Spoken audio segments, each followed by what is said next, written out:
The police officer looked at me with pity in his eyes and said, "Mr. Freeman, I am sorry, but your daughter took her own life." I looked him dead in the eye and said, "Officer, you have the wrong house. I have only one child, a son named Marcus, and he is very much alive." The officer shook his head and handed me a plastic bag containing a cheap burner phone and a silver cross necklace. He said, "She had your number saved as Dad. It was the only number in the phone. When they pulled back the sheet at the morgue, my legs gave out. It was not my daughter, but looking at her dead face broke my heart more than if it had been my own flesh and blood, because the woman lying on that cold steel table was supposed to be dead 5 years ago. And looking at the bruise on her neck, I knew one thing for certain. She did not kill herself. I am Ezekiel Freeman, but everyone calls me Zeke. I am 73 years old, and I spent 40 of those years working the docks in Baltimore. I know the sound of trouble. Trouble does not ring the doorbell at 2 in the morning. Trouble pounds on the wood like it is trying to break it down. When I heard that banging, I did not reach for my glasses. I reached for the baseball bat I keep next to my bed. My wife Coretta passed away 6 years ago, and since then, I sleep with one eye open. I made my way down the hallway, my joints popping with every step. The red and blue lights were flashing through the front window, painting my living room in violent colors. I opened the door chain just an inch. 2 officers stood there. One was young white and looked like he had barely started shaving. The other was older, looking tired. The young one spoke first. "Mr. Ezekiel Freeman." "Yes," I said, gripping the bat tighter. "Sir, we need you to come with us. It is about your daughter." I frowned. "I told you I do not have a daughter. My son Marcus lives in a gated community in the suburbs. If something happened to him, why are you here and not at his mansion?" The older officer stepped forward. "Sir, the ID on the deceased says Nia Freeman. The emergency contact is you. She was found in a motel room on the west side. Apparent suicide." The name hit me like a physical blow. Nia. The bat slipped from my hand and clattered onto the floor. Nia. It could not be. Nia was the little girl who grew up next door. The girl who used to sit on my porch and let Coretta braid her hair because her own mother was too high to care. Nia, who dated my son Marcus for 10 years before he left her for a rich politician's daughter. Nia, who disappeared 5 years ago without saying goodbye.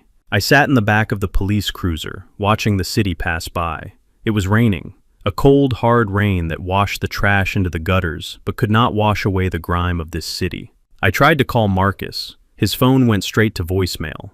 Of course it did. He was probably sleeping in silk sheets next to his perfect wife, Victoria, dreaming of stock markets and country clubs. He had forgotten Nia long ago, but I never did. Before I continue this story and tell you what I found on her body that the police missed, please let me know where you are watching from in the comments below. Hit like and subscribe if you have ever had to fight for the truth when everyone else wanted you to stay silent. The county morgue is a place that smells of chemicals and hopelessness. It is cold. Not just the temperature, but the feeling in the air. It seeps into your bones. The medical examiner was a short man with thick glasses who looked like he wanted to be anywhere else. He led me to a table in the center of the room. He looked at his clipboard. Jane Doe, identified tentatively as Nia Freeman. Cause of death appears to be an overdose of sleeping pills. We found an empty bottle next to the bed. He reached out and pulled down the zipper of the body bag. The sound was like a scream in the quiet room. Then he pulled back the sheet. I had to grab the edge of the table to keep from falling. It was her. It was really her. She looked older than I remembered. Her face was thin, gaunt. Her skin, which used to glow like polished copper, was now gray and dull. Her hair was chopped short and rough. But it was Nia. I would know that face anywhere. She had a small scar above her left eyebrow from when she fell off a bicycle when she was 7, and I patched her up because she was too scared to go home. "Is this your daughter?" the officer asked softly. I swallowed the lump in my throat.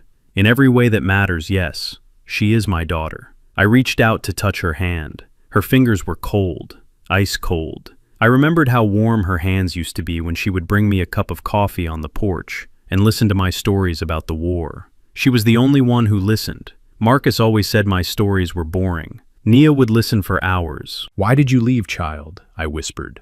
"Why did you run away?" The medical examiner sighed loudly, checking his watch. "Sir, if you have made a positive ID, we can wrap this up. It is an open and shut case. Junkie in a cheap motel. Happens every night in this city. I felt a flash of anger, hot and sharp. Do not call her that. She was a good girl. She went to church every Sunday. She sang in the choir. The examiner shrugged. People change. The toxicology report will confirm it, but the scene was clear. No signs of struggle. She took the pills and went to sleep. I looked at her again, really looked at her. My eyes might be old, but they are sharp. I spent years inspecting cargo containers for damage. I noticed things other people miss. I looked at her neck. There, under the collar of the cheap hospital gown they had put on her, was a mark. It was faint, a reddish-purple bruise right over her windpipe. It was small, roughly the size of a thumb. Wait, I said. What is that? I pointed to the bruise. The medical examiner glanced at it dismissively. Post-mortem lividity. Or maybe she bumped into something before she lay down. It is nothing. It is not nothing, I said, my voice rising. That is a bruise. Someone grabbed her. The young officer stepped in. Mr. Freeman, you are upset. We understand. But there is no evidence of foul play. The door was locked from the inside. I looked at Naya's face one last time. And then I saw the silver cross necklace the officer had given me earlier. It was in the bag on the counter. I picked it up. It was cheap metal, but I recognized it. I had given it to her for her 16th birthday. She had cried and told me it was the most beautiful thing she had ever owned. She told me she would never take it off because it reminded her that God was watching. Naya was a believer, a true believer. She believed that suicide was a mortal sin. She believed that no matter how hard life got, God had a plan. Even when Marcus broke her heart, even when she lost her job, even when her mother died of an overdose, Nia never stopped praying. She did not do this, I said firmly. I turned to the officers. This woman did not kill herself. She was murdered. The room went silent. The medical examiner looked at the police officer and rolled his eyes. Mr. Freeman, the officer said, his tone losing its pity and becoming annoyed. We know it is hard to accept, but facts are facts. I looked at the bruise again. It was not just a bruise, it was a fingerprint. Someone had pressed their thumb into her throat. Maybe not to strangle her, but to force her to open her mouth, to force the pills down. I leaned in closer to her face, and that is when I saw it, a tiny detail. Under her fingernails, on her right hand, there was something dark, a tiny speck of skin or fabric. She had fought back. I pointed it out. Look, under her nails. The medical examiner sighed and took a magnifying glass. He looked for a second, then pulled back. Just dirt. Look, sir, we are done here. You can make arrangements with a funeral home to pick up the body in the morning. They were dismissing me. Just another old black man in a city full of dead bodies. To them, Nia was a statistic, another addict who gave up. They wanted to close the file and go home to their warm beds. But I could not leave her. Not again. I had let her go 5 years ago. I had let Marcus push her away because I thought he needed to focus on his career. I had stayed silent when he married Victoria because I thought it would give him a better life. My silence had cost Nia everything. I put my hand on her cold forehead. I promise you, child, I whispered. I will not let them bury the truth with you. As I walked out of the morgue, the sun was starting to come up over the city. The rain had stopped, but the streets were still wet and gray. I took the bag with her belongings, the cheap phone, the keys. I sat on the bench outside the morgue and took out her phone. It was a burner phone, the kind you buy at a convenience store for $20. The battery was almost dead. I pressed the power button. The screen flickered to life. It was locked, of course. But Naya was a creature of habit. I tried her birthday. Incorrect. I tried Marcus's birthday. Incorrect. Then I thought about the one date that meant something to both of us. The day Coretta died. Naya had held my hand through the entire funeral. I typed in the numbers. 0812. The phone unlocked. My heart hammered in my chest. I went straight to the photos. There were no selfies, no pictures of sunsets or food. There was only one album, and inside it was a video recorded just 2 hours before the police said she died. I pressed play. Naya's face filled the small, cracked screen. She was crying. She looked terrified. She was whispering as if someone was in the next room. Zeke, she whispered. If you are seeing this, it means I am gone. I am so sorry I stayed away. I had to. She threatened to kill him. Kill him. Who was him? The camera shook. Nia looked over her shoulder, then back at the lens. I have hidden him, Zeke. He is safe for now. But you have to find him before she does. The key to the locker is in my shoe. Please, Zeke. He has your eyes. He has Marcus's eyes." The video ended. I sat there on the cold bench, my breath coming in short gasps. He has Marcus's eyes. Nia did not just leave. She ran, and she did not run alone. I looked in the plastic bag again. I dumped everything out. The cross, the phone, and a single dirty sneaker. The police must have missed the other one, or left it in the room. I grabbed the shoe and ripped out the sole. There it was, a small, rusty key with a number stamped on it, 402. I stood up. The pain in my knees was gone. The exhaustion was gone. All I felt was a fire burning in my chest, a fire that had been out for a long time. I am not just a retired dock worker. I am a father, and now it seems I am a grandfather. The police said case closed. I say the war has just begun. The address the police gave me was in a part of town where taxi drivers refuse to go after dark, and streetlights are just decoration because the bulbs have been shot out long ago. I drove my old pickup truck, gripping the steering wheel until my knuckles turned white. It was not fear, it was rage. A cold, hard rage that sat in my gut like a stone. The police had handed me a plastic bag with a few cheap items and told me to go home. They said the case was closed. They said there was nothing left to see at the scene. But I knew better. In 40 years on the docks, I learned that the most important things are always hidden in the corners that nobody wants to look at. I parked in front of the building. It was a crumbling brick structure that smelled of damp concrete and neglect. The front door had no lock, just a gaping hole where the handle used to be. I walked up the stairs to the 4th floor. The hallway smelled of boiled cabbage and old cigarettes. I found apartment 402. The police seal was a joke. Just a single strip of yellow tape stuck lazily across the door frame. The door itself was unlocked. I pushed it open and stepped inside. The air in the room was stale and heavy. It smelled of fear. The police report said suicide. They said she took pills and went to sleep. But looking around this room, I knew that was a lie. You do not tear your own house apart before you kill yourself. The place had been tossed. And I do not mean just messy. I mean searched, systematically, brutally. The mattress was slashed open, its stuffing spilling out like guts. The drawers were pulled out and dumped on the floor. The cheap drywall had holes punched in it. Someone had been looking for something, and they had been angry that they could not find it. I stepped over a pile of shattered plates. My boots crunched on the glass. I tried to imagine Naya in this place. The last time I saw her, she was wearing a bright yellow dress, laughing at a barbecue in my backyard.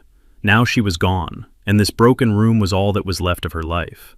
I felt a sharp pain in my chest. I should have checked on her. I should have found her sooner. I walked to the small kitchenette. The cupboard doors were ripped off their hinges. A box of cereal was spilled across the counter, and then I saw it. A small detail the police missed because they did not care. On the linoleum floor near the refrigerator, there was a smear of dried mud. It was shaped like a boot print, a large, heavy boot. Naya wore size 6 sneakers. This print was at least a size 12. Men with size 12 boots had been here. Men who did not care about noise or damage. I moved into the bedroom. This was where they found her. The bed was stripped bare. I looked at the nightstand. There was a Bible. I picked it up. It was old and worn, the cover held together with tape. I opened it. On the inside cover in her handwriting it said, "For when the darkness comes, trust in the light." I put the Bible in my pocket. That was when I heard it. It was a sound so faint I almost missed it. A scratch, like a mouse in the walls. I froze. I held my breath. The silence in the room was heavy. Then I heard it again. A soft whimper. It was coming from the closet. The closet door was closed, but the wood was splintered around the handle, as if someone had tried to force it and failed. Or maybe they just didn't try hard enough. I stepped closer. My hand went to the pocket where I kept my folding knife. "Is anyone there?" I called out. My voice sounded loud and harsh in the empty room. No answer. Just a sudden silence that was even louder than the noise. I reached out and gripped the handle. It was stuck. I pulled harder, putting my shoulder into it. The wood groaned and gave way. The door swung open. The closet was full of old coats and boxes. At first I saw nothing, just shadows and dust. I was about to turn away, thinking my old ears were playing tricks on me. But then I saw a movement near the floor. Behind a stack of plastic bins, something shifted. I knelt down, my knees protesting with a loud pop.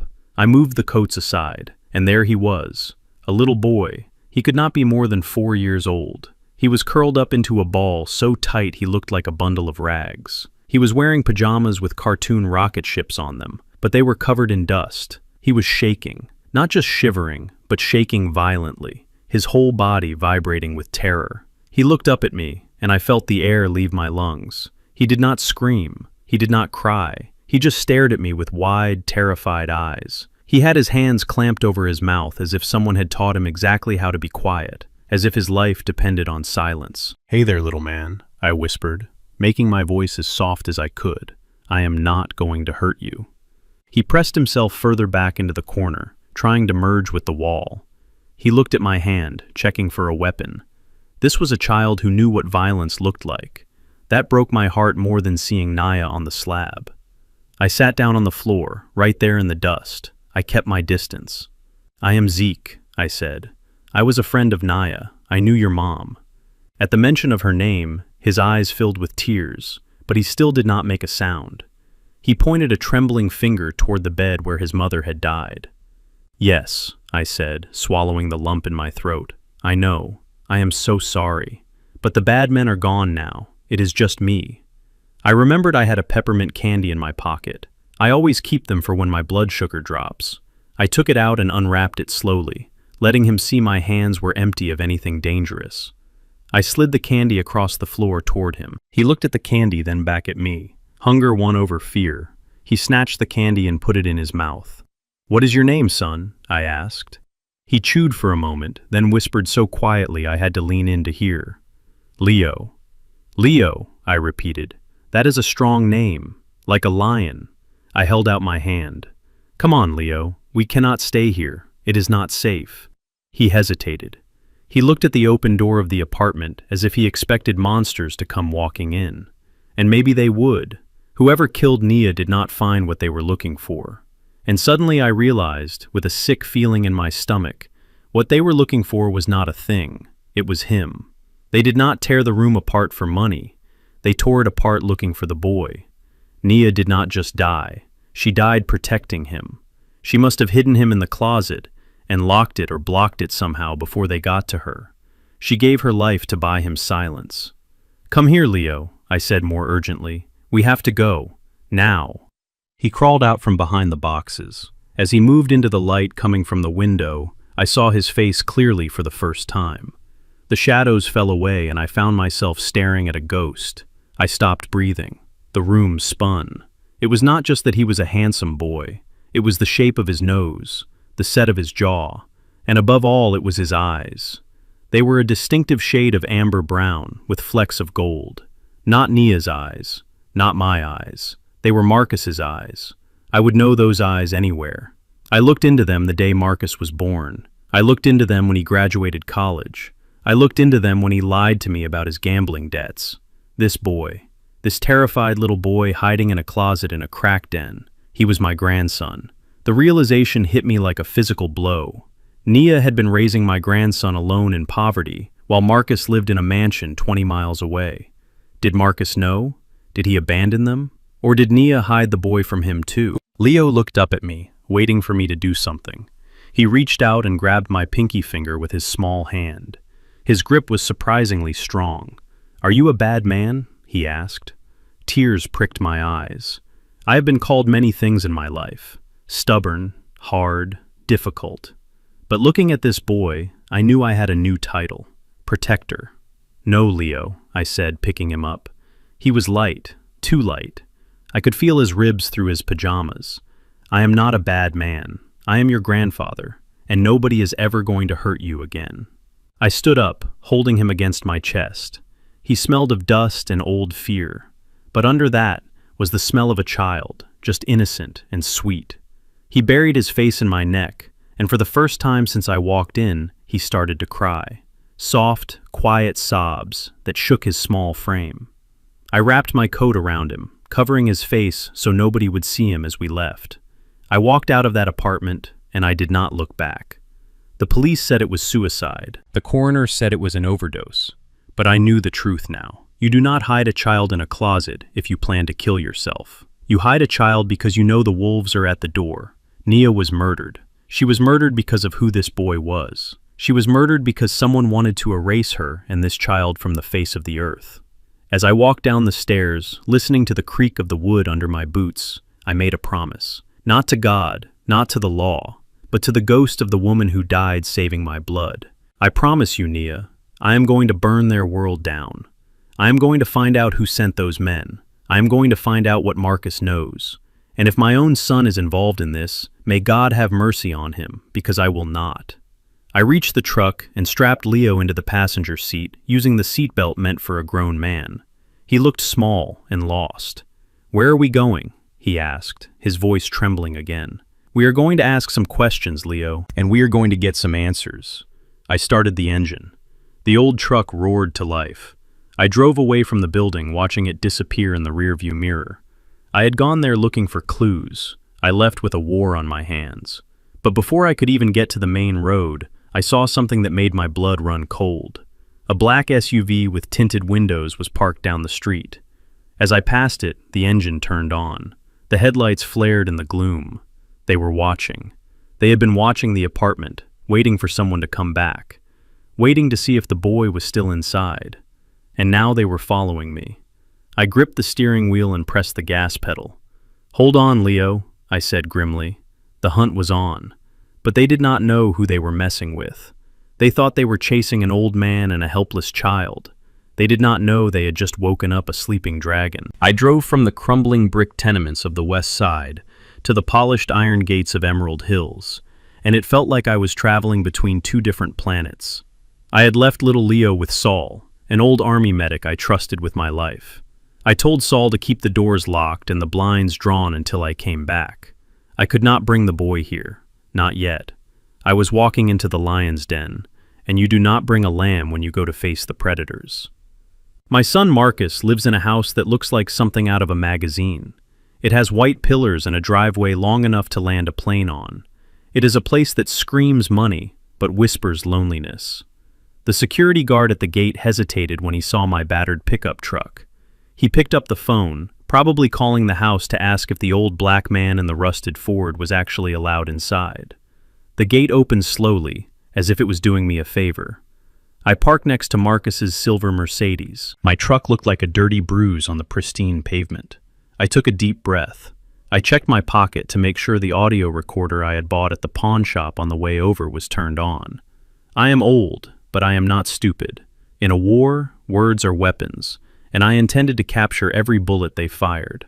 The front door was opened by a housekeeper who looked at me without smiling. She led me to the main living room. The ceilings were 20 feet high. The air conditioning was set so low it made the sweat on my back turn to ice. And there he was. Marcus stood by the fireplace. He was wearing a suit that cost more than I made in a year on the docks. He held a crystal tumbler of amber liquid in his hand. He looked like success. He looked like the American dream. But when he turned to face me, I saw the truth. His eyes were red. His hands were shaking just enough to make the ice in his glass tinkle against the sides. He knew. Somehow, he already knew. "Dad," he said, and his voice was thin and brittle, like dry leaves. "What are you doing here? You should have called. Victoria is resting. She has a migraine." I stood there in my work boots, leaving faint, dusty footprints on his white marble floor. I looked at my son, the boy I had taught to ride a bike, the boy I had taught to fish. Somewhere along the way he had lost his spine. "I did not come to see your wife, Marcus," I said, keeping my voice low and steady. "I came to tell you about Naya." At the sound of her name, Marcus flinched. It was a small movement, like he had been stung by a bee. He took a large gulp of his drink. "Naya," he repeated, trying to sound casual but failing miserably. "I have not heard that name in years. What about her? Did she ask you for money again? Because I told you, Dad. She is just trying to manipulate you." I walked closer to him. I wanted to smell the fear on him. "She is dead, Marcus." The glass slipped from his fingers. It did not fall in slow motion like in the movies. It fell fast and hard. It hit the marble floor and shattered into 1,000 diamond shards. The scotch splashed onto his expensive Italian leather shoes. Marcus stared at the broken glass. His mouth opened, but no sound came out. His face went pale, turning a sickly shade of gray. "Dead," he whispered. "Yes," I said, The police found her in a motel room. They say it was suicide. Marcus looked up at me, and for a second I saw genuine pain in his eyes. I saw the ghost of the boy who had once loved Nia, before money and ambition roiled his soul. He took a step toward me. Suicide, he stammered. No, she would not. She promised me she would stay away. She promised she would keep quiet if I just... He stopped. He realized he had said too much. If you just... What, Marcus? I asked, stepping on a piece of broken glass, grinding it into the floor. If you just paid her off. If you just threatened her. I did not threaten her, he said, his voice rising in panic. I just wanted to protect my family. You do not understand, Dad. Victoria. Before he could finish, a voice cut through the air like a razor blade. Marcus, darling, why is there broken glass on my floor? I looked up toward the grand staircase. Victoria was descending. She did not walk. She glided. She was wearing a silk robe that looked like flowing water.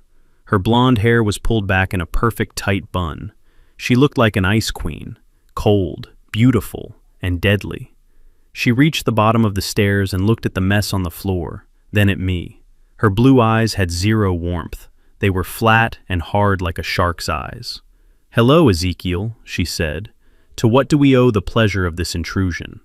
I looked at her, and I felt a chill run down my spine. This woman was dangerous. Marcus was weak, but Victoria was something else entirely. She was the daughter of a senator. She grew up knowing that rules were things that applied to other people. I came to tell Marcus that Nia is dead, I said. Victoria did not blink. She did not gasp. She did not pretend to be shocked. She simply walked over to the bar and poured herself a glass of water. Is she indeed? Victoria said calmly. Well, I suppose that is tragic in a poetic sort of way. Tragic? I repeated, my blood starting to boil. A young woman is dead. A woman who was part of this family before you ever showed up. Victoria laughed. It was a dry, humorless sound. Part of this family. Oh, Ezekiel, you always were sentimental. She was a mistake from Marcus's past, a loose end that refused to be tied up. She turned to face us, leaning against the bar. She looked at Marcus, who was still staring at the floor, shaking. Clean yourself up, Marcus, she snapped. You look pathetic. Then she looked at me. So she finally did it, she said. I wondered how long it would last. We have been paying her $5,000 a month for 5 years to stay invisible. I suppose she finally realized that no amount of money fixes a broken spirit. I clenched my fists. My fingernails dug into my palms. You paid her to leave, I said. We paid her for silence, Victoria corrected. There is a difference. Your son has a reputation to maintain, Ezekiel. My father has a reputation. We could not have a drug addict ex-girlfriend surfacing every time Marcus closed the deal. She was not a drug addict, I shouted. My voice echoed off the high ceilings. She was a good woman, and she did not kill herself. Victoria's expression changed. The boredom vanished, replaced by something sharper. Warning. Careful, Ezekiel, she said softly. I stepped forward. I saw the bruises on her neck, I said. I saw the signs of a struggle. Someone made sure she took those pills. Someone wanted to close the account permanently. Victoria put her glass down. She walked up to me until she was just inches away. She smelled of expensive perfume and rot. Let me give you some advice, ex-doc foreman, she said, her voice dropping to a whisper. You are an old man, living on a pension that barely covers your heating bill. You have a nice, quiet life. Do not ruin it by playing detective. Are you threatening me? I asked. I am educating you, she smiled, but it did not reach her eyes. The police have closed the case. The coroner has signed the certificate. Nia is dead and buried. The debt is settled. If you go digging up graves, you might just fall into one yourself. She reached out and brushed a piece of lint off my old canvas jacket. Go home, Ezekiel. Watch your baseball games. Drink your cheap beer. Forget Nia ever existed. It is better for everyone, especially for you. I looked at Marcus. He was looking at his wife with pure terror. He was not grieving for Nia anymore. He was terrified of Victoria. He was a hostage in his own home. I looked back at Victoria. You think money buys everything? I said. I know it does, she replied. Now get out of my house before I call security and have you dragged out for trespassing. I turned around and walked to the door. I wanted to smash everything in that room. I wanted to tear down their white pillars and their silk curtains, but I kept walking. As I reached the door, I stopped and looked back. "You missed a spot," I said, pointing to the broken glass near Marcus's feet. I walked out into the heat of the afternoon. The heavy oak door slammed shut behind me. I got into my truck and sat there for a moment, my hands gripping the wheel. I was shaking, not from fear, but from the adrenaline of being that close to pure evil. She admitted it. She admitted paying Naya. She admitted wanting her gone. And she threatened me. But she made one mistake, one fatal mistake. She did not mention the boy. She talked about closing the account. She talked about loose ends. But she never said a word about a child. This meant one of two things. Either she truly did not know Leo existed, which seemed impossible given her resources, or she knew exactly who Leo was, and she thought she had already taken care of him too. She thought the men she sent to the apartment had finished the job. She thought Leo was dead or gone. I pulled the recorder out of my pocket and pressed stop. I had her voice. I had her threat. It was not enough to convict her of murder yet, but it was a start. I looked at the mansion one last time. It looked like a fortress, but every fortress has a crack in the wall. Victoria thought she had won. She thought she had scared the old man away. She did not know that the old man had nothing left to lose. I put the truck in gear. I had to get back to Leo. I had to keep him safe. Because as long as that boy was alive, Victoria's victory was a lie. And when she finds out he is still breathing, she is going to unleash hell. Good, I thought as I drove past the security gate. I have been through hell before. I know the terrain. Let them come. For one night, I allowed myself to believe that the hard part was over. I took Leo back to my small house on 4th Street. It is not a mansion like the one Marcus lives in. The paint is peeling on the porch, and the floorboards groan when you step on them. But it is a home. It is filled with the smell of old books and the lemon wax Coretta used to polish the furniture. I made Leo a grilled cheese sandwich. He ate it like he had not seen food in days.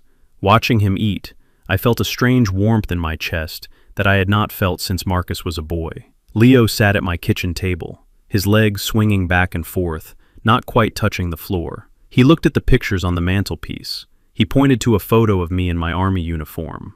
"Is that you, Grandpa?" he asked. "Yes," I said. "That was a long time ago, before my knees creaked and my hair turned white." "Were you a hero?" he asked with wide eyes. I choked on my coffee. "No, son," I said. "I was just a man doing a job. The real heroes are the ones who keep going when the world tries to stop them." I put him to sleep in the guest room. It used to be Marcus's room. I sat in the rocking chair in the hallway for hours listening to him breathe. For the first time in 5 years since Nia disappeared, I felt like I had a purpose. I was going to raise this boy. I was going to teach him how to fish.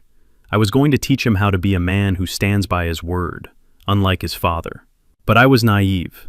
I thought I was fighting a fair fight. I thought that because I had the truth on my side, I would win.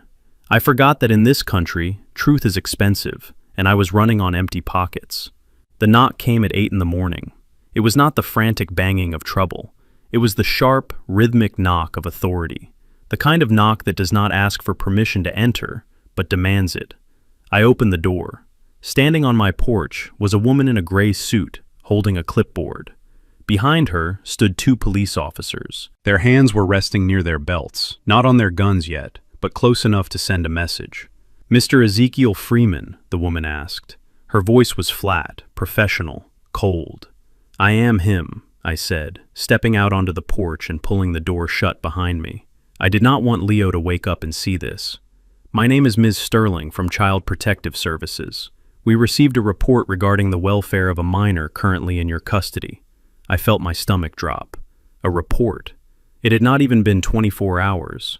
"What report?" I asked, trying to keep my voice steady. "The boy is my grandson. His mother died yesterday. I am his next of kin." Ms. Sterling looked at her clipboard. She did not look at me. "According to the report filed this morning, you have a history of violent outbursts and undocumented dementia. The report also states that the home environment is unsanitary and that you keep unsecured firearms within reach of a child." I laughed. It was a bitter, angry sound. Violent outbursts, dementia. These were the words Victoria had used. These were the lies she had planted. "That is a lie," I said. "My house is clean. My gun is locked in a safe in the basement, and my mind is as sharp as a razor. You are being used, lady. Miss Sterling finally looked up. Her eyes were tired. She had probably heard every excuse in the book. Mr. Freeman, we are not here to debate. We are here to execute an emergency removal order. We need to take the child into protective custody, pending a full investigation. Over my dead body, I said. The two police officers stepped forward. One of them, the taller one with a buzz cut, put his hand on his taser. Sir, step aside, the officer said. Do not make this harder than it needs to be. Harder, I shouted. My voice cracked. You are taking a grieving child away from the only family he has left. You are taking him to a system that does not care about him. Who called you? Was it a woman named Victoria? Tell me. We cannot disclose the source of the report, Ms. Sterling said. Now please bring the child out, or the officers will enter the premises. I stood there, blocking the door. I am a 73-year-old man. My back hurts when it rains. My hands shake when I am tired. But in that moment, I felt like I could fight the whole world. I wanted to swing. I wanted to smash their clipboard and scream at the injustice of it all. But then I heard the door creak open behind me. Grandpa. I turned around. Leo was standing there rubbing sleep from his eyes. He was holding the old teddy bear I had found in the closet. He looked at me, and then he looked at the police officers. He saw the uniforms. He saw the stern faces, and he started to scream. It was not a cry. It was a shriek of pure terror. He thought the bad men had found him. He thought they were going to hurt him, like they hurt his mother. He ran to me and wrapped his arms around my leg. No, he screamed. No, no, no. Leo, it is okay, I said, bending down, trying to shield him. Miss Sterling stepped forward. Grab the child, she said to the officers. One of the officers reached out and pulled Leo off my leg. Leo kicked and thrashed. He bit the officer's hand. Let him go, I roared. I grabbed the officer's arm. That was the mistake. In a second, I was shoved back against the wall. My head hit the siding with a crack. The other officer pointed his taser at my chest. Back off, old man, he shouted, or you are going to jail for assaulting an officer. I froze. The red laser dot was dancing on my chest, right over my heart. If I fought, they would arrest me. If I got arrested, I would be in a cell and I could not help Leo. I would be a felon. Victoria would win. She wanted me to fight. She wanted me to prove her right. She wanted me to be the angry, violent black man she described in her report. I raised my hands. My whole body was shaking with rage. It is okay, Leo, I yelled over his screams as they dragged him down the steps. It is okay. Go with them. I will come for you, I promise. Leo reached out his hand toward me. Grandpa, help me. Grandpa. His voice broke. They shoved him into the back of the sedan. Miss Sterling got in beside him. The door slammed shut, severing the connection between us. I stood on the porch, gasping for air. The police officer lowered his taser. You are lucky we are in a good mood today, the officer said. Next time you touch a cop, you are going out in a body bag. Get your act together, Pops. They got into their cruiser and drove away. I watched the taillights disappear down the street. The silence that followed was deafening. My house, which had felt so warm just moments ago, now felt like a tomb. I sank down onto the porch steps.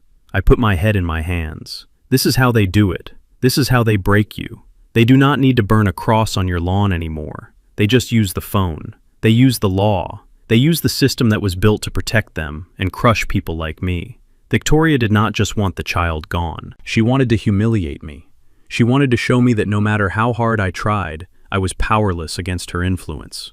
She could snap her fingers, and the police would come to do her dirty work. I looked at my hands. They were rough, scarred hands. Hands that had built ships. Hands that had held a dying wife. Hands that had just failed to hold on to a scared little boy. I felt a tear run down my cheek. I wiped it away angrily. Cry later, I told myself. I stood up. My head was throbbing where I hit the wall. Victoria thought this was the checkmate. She thought taking Leo away would break my spirit. She thought I would sit here and drink myself to death, or end up in that nursing home she threatened me with. But she forgot one thing. She forgot that you never corner a wounded animal. I went back inside. I walked to the kitchen. The half-eaten grilled cheese sandwich was still on the table. I picked up the plate. I did not throw it. I washed it. I dried it. I put it away. Methodical. Calm. I went to the basement. I unlocked the safe. It was dusty. I took out a small metal box. Inside was a stack of cash I had been saving for my funeral. $5,000. It was not enough to hire a high-powered lawyer. It was not enough to bribe a judge. But it was enough to buy information. And it was enough to fuel the truck for a long drive. I am not going to play by their rules anymore. I tried to be the good citizen. I tried to trust the badge. And look where it got me. My grandson is in a cage somewhere, crying my name. I took the cash. I took my old army jacket. Ms. Sterling said there would be an investigation. She said there would be a hearing. That takes weeks, months. I do not have months.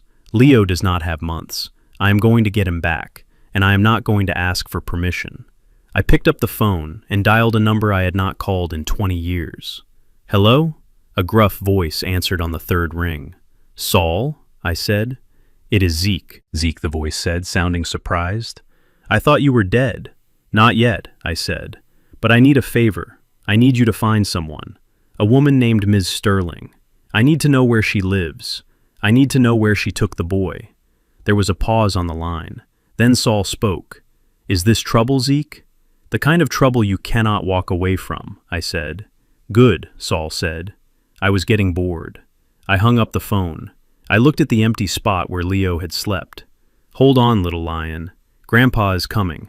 And I am bringing the storm with me. I did not go back to the empty house. I did not sit and mourn the silence where a child's laughter should have been. I got in my truck and drove straight to the glass tower in the financial district where my son plays at being a master of the universe. The security guard in the lobby tried to stop me. He saw an old black man in a faded army jacket and work boots, and he saw a threat. He was right. I was a threat, but not the kind he could stop with a radio call. I walked past him, my eyes fixed on the elevator banks. When he reached for my arm, I gave him a look that I used to give the new hires on the docks when they thought they could slack off. It is a look that says I have survived wars and riots, and grief do not test me today. He let go. I rode the elevator to the 42nd floor. My ears popped as the city shrank beneath me. This was Marcus's world, a world of air conditioning and artificial light, where men destroyed lives with signatures instead of fists. The receptionist, a young woman with a headset, tried to tell me Mr. Freeman was in a meeting. I told her I was the meeting. I pushed open the heavy mahogany doors to his corner office and walked inside. Marcus was not in a meeting. He was sitting behind his massive desk, his head in his hands. He looked up when I slammed the door shut. His face was pale, his eyes bloodshot. He looked like a man who had been running a marathon in his sleep. "Dad," he whispered, "you cannot be here. If she sees you." I did not let him finish. I marched across the room and slammed my hand down on his desk. The impact made his expensive fountain pens jump. "They took him, Marcus. They came to my house and they dragged your son away like he was a criminal. And you let it happen. You knew about it." Marcus flinched. He stood up, but he could not look me in the eye. He walked to the window, looking out at the skyline. "I had no choice, Dad," he said, his voice trembling. "You do not understand what she is capable of." "Make me understand," I shouted. "Tell me why a grown man lets his wife murder his ex-girlfriend and kidnap his child. Tell me what she has on you, Marcus, because it must be something worth your soul." Marcus turned around. Tears were streaming down his face. It was pathetic. I wanted to shake him. I wanted to hug him. I wanted to beat him. "She has the ledgers, Dad." The room went silent. The hum of the computer server in the corner seemed to get louder. "What ledgers?" I asked, my voice dropping to a dangerous whisper. Marcus sank back into his chair. 2 years ago, I made a mistake. I gambled on a futures trade that went bad. I lost $3 million of the company's money. I thought I could fix it. I moved some funds around. I cooked the books, just for a few months, until I could make it back. I felt a wave of nausea. Embezzlement. My son was a thief. And Victoria found out, I said. Marcus nodded. She found the discrepancies. She traced the transfers. She has everything, Dad. Copies of the wire transfers, the fake invoices, my digital signature. She keeps them in a safe deposit box. If I ever try to leave her, if I ever try to fight her, she releases them to the SEC and the FBI. I would go to prison for 20 years, Dad. I would lose everything. I looked at him with disgust. You are already in prison, Marcus. You built the bars yourself out of greed and fear. So you let her kill Nia to save your own skin. I did not know she would kill her, Marcus sobbed. I swear. Victoria said she would just pay her to leave town. She said she would handle it. And the boy? I asked. Did you know about Leo? Marcus wiped his nose with a silk handkerchief. Nia sent me a picture a year ago. Just one. I wanted to see him, Dad. I really did. But Victoria said if I ever acknowledged him, she would destroy me. She said a bastard child would ruin my political prospects.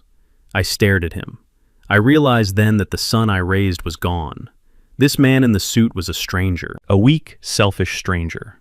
The door behind me opened. I did not have to turn around to know who it was. The temperature in the room seemed to drop 10 degrees. The smell of expensive perfume filled the air. Touching family reunion, Victoria said.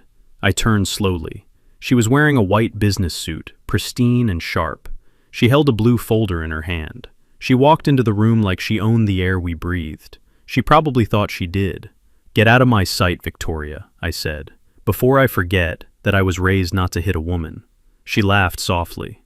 Such fire, Ezekiel. I can see where Marcus gets his temper, even if he lacks your backbone. She walked over to the desk and threw the blue folder down in front of me. It landed with a heavy thud. What is this? I asked. A solution, she said, for everyone. I looked at the folder. I did not open it. I waited for her to speak. We have a problem, Ezekiel, she said, pacing the room like a predator. You are making noise. You are stirring up dust in a room that needs to remain clean. The incident with CPS this morning was unfortunate, but necessary.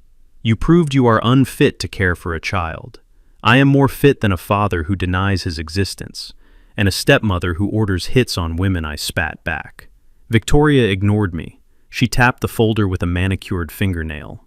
Inside that folder is a contract, a generous offer, really.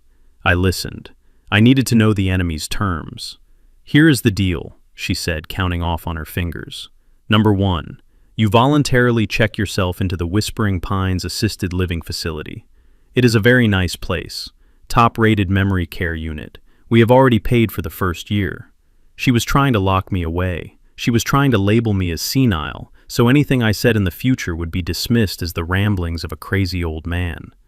Number 2, she continued, you sign over power of attorney for your house to Marcus. We will sell it. The proceeds will go towards your care. She wanted to take my home, the house I bought with 40 years of sweat, the house where Coretta died. And number 3, she said, her eyes locking onto mine. You sign a non-disclosure agreement. You agree that you never had a daughter named Nia. You agree that the boy Leo is a distant relative you are unable to care for. You agree to never speak to the press, the police, or anyone about this family again. And if I sign this, I asked, my voice steady, what happens to Leo? Victoria smiled. It was the smile of a snake about to strike. Leo will be taken care of. We have arranged for a lovely adoption agency to handle his case. There is a family in Switzerland, very private, wealthy. He will have a new name, a new life, and a new start, far away from here. Switzerland. She meant exile. She meant erasing him. She wanted to send my grandson halfway across the world, so she would never have to look at his face and see Marcus's eyes. And if I refuse, I asked. Victoria stopped pacing. She leaned against the desk right next to Marcus, who was staring at his shoes. If you refuse Ezekiel, then the narrative changes. The CPS investigation will find evidence of abuse, not just neglect, but physical abuse. We have witnesses ready to testify that they saw you hitting the boy. You are lying, I growled. Am I? She asked. Who will they believe? A wealthy philanthropist like me, or a senile old dock worker with a history of anger issues? You will be arrested. You will die in prison. And the boy? Well, the state system is so overcrowded. Kids get lost in the shuffle every day. He might end up in a group home. He might end up on the street. Who knows? She paused, letting the threat hang in the air. Sign the paper, Ezekiel. Go to the nursing home. Live out your days in comfort, watching TV and eating pudding. Let us handle the mess. I looked at Marcus. He was shaking his head slightly, mouthing the word, please. He wanted me to sign. He wanted the easy way out. He wanted to bury his sins so he could keep his country club membership. I looked at the contract. I reached out and picked it up. Victoria's eyes lit up. She thought she had won. She thought every man had a price and every man had a breaking point. I opened the folder. I looked at the legal jargon, the words that would strip me of my freedom, my home, and my honor. I looked at Victoria. "You think you are powerful?" I said quietly. "You think because you have money and connections you are a god. But you are just a bully, Victoria, and bullies always forget one thing." I ripped the contract in half. The sound of the tearing paper was loud in the silent office. Victoria's smile vanished. I ripped it again and again, until it was just confetti in my hands. I threw the pieces in her face. "I would rather die standing than live kneeling before a woman like you," I said. My voice was not a shout. It was a rumble deep in my chest. "You can take my house. You can throw me in jail. You can lie about me to the world. But I will never sign your papers. And I will never let you sell that boy like he is a piece of cargo." Victoria's face twisted into a mask of pure fury. "You stupid old fool," she hissed. "You have just signed your own death warrant." "Maybe," I said, "but at least I will die a man, which is more than I can say for him." I pointed at Marcus. He flinched as if I had struck him. I turned around and walked to the door. "You have 24 hours, Ezekiel," Victoria screamed after me. "After that, I take the gloves off." I stopped at the door. "Keep your gloves on," I said without looking back. "You are going to need them to wipe away your tears when I am done with you." I walked out of the office. I walked past the terrified receptionist. I walked into the elevator. My hands were shaking. My heart was pounding like a hammer against my ribs. I had just declared war on people who could crush me with a phone call. I had no plan. I had no backup. I had $5,000 in my pocket and a burning fire in my gut. But as the elevator descended, I felt something else. I felt light. For 5 years I had been walking around like a ghost waiting to die. Now I was alive. They want to play dirty. Fine, I know dirty. I worked the docks when the mob ran the unions. I know how to fight in the mud. I walked out of the building and into the busy street. The sun was shining, but it felt cold. "I need a team," I whispered to myself. "I cannot do this alone." I thought about the guys from the old unit, the ones who were still above ground, Crazy Saul, Locksmith Larry, and Big T, who used to run numbers but now ran a soul food joint. We are old, we are tired, but we are not dead yet. I pulled out my burner phone. Time to get the band back together. I woke up the next morning with a plan. A soldier always has a plan. I had $5,000 in cash in my pocket, but I knew that in a war against people like Victoria, cash burns fast. I needed my savings. I needed the retirement fund I had built nickel by nickel over 40 years of sweating on the docks. It was not a fortune.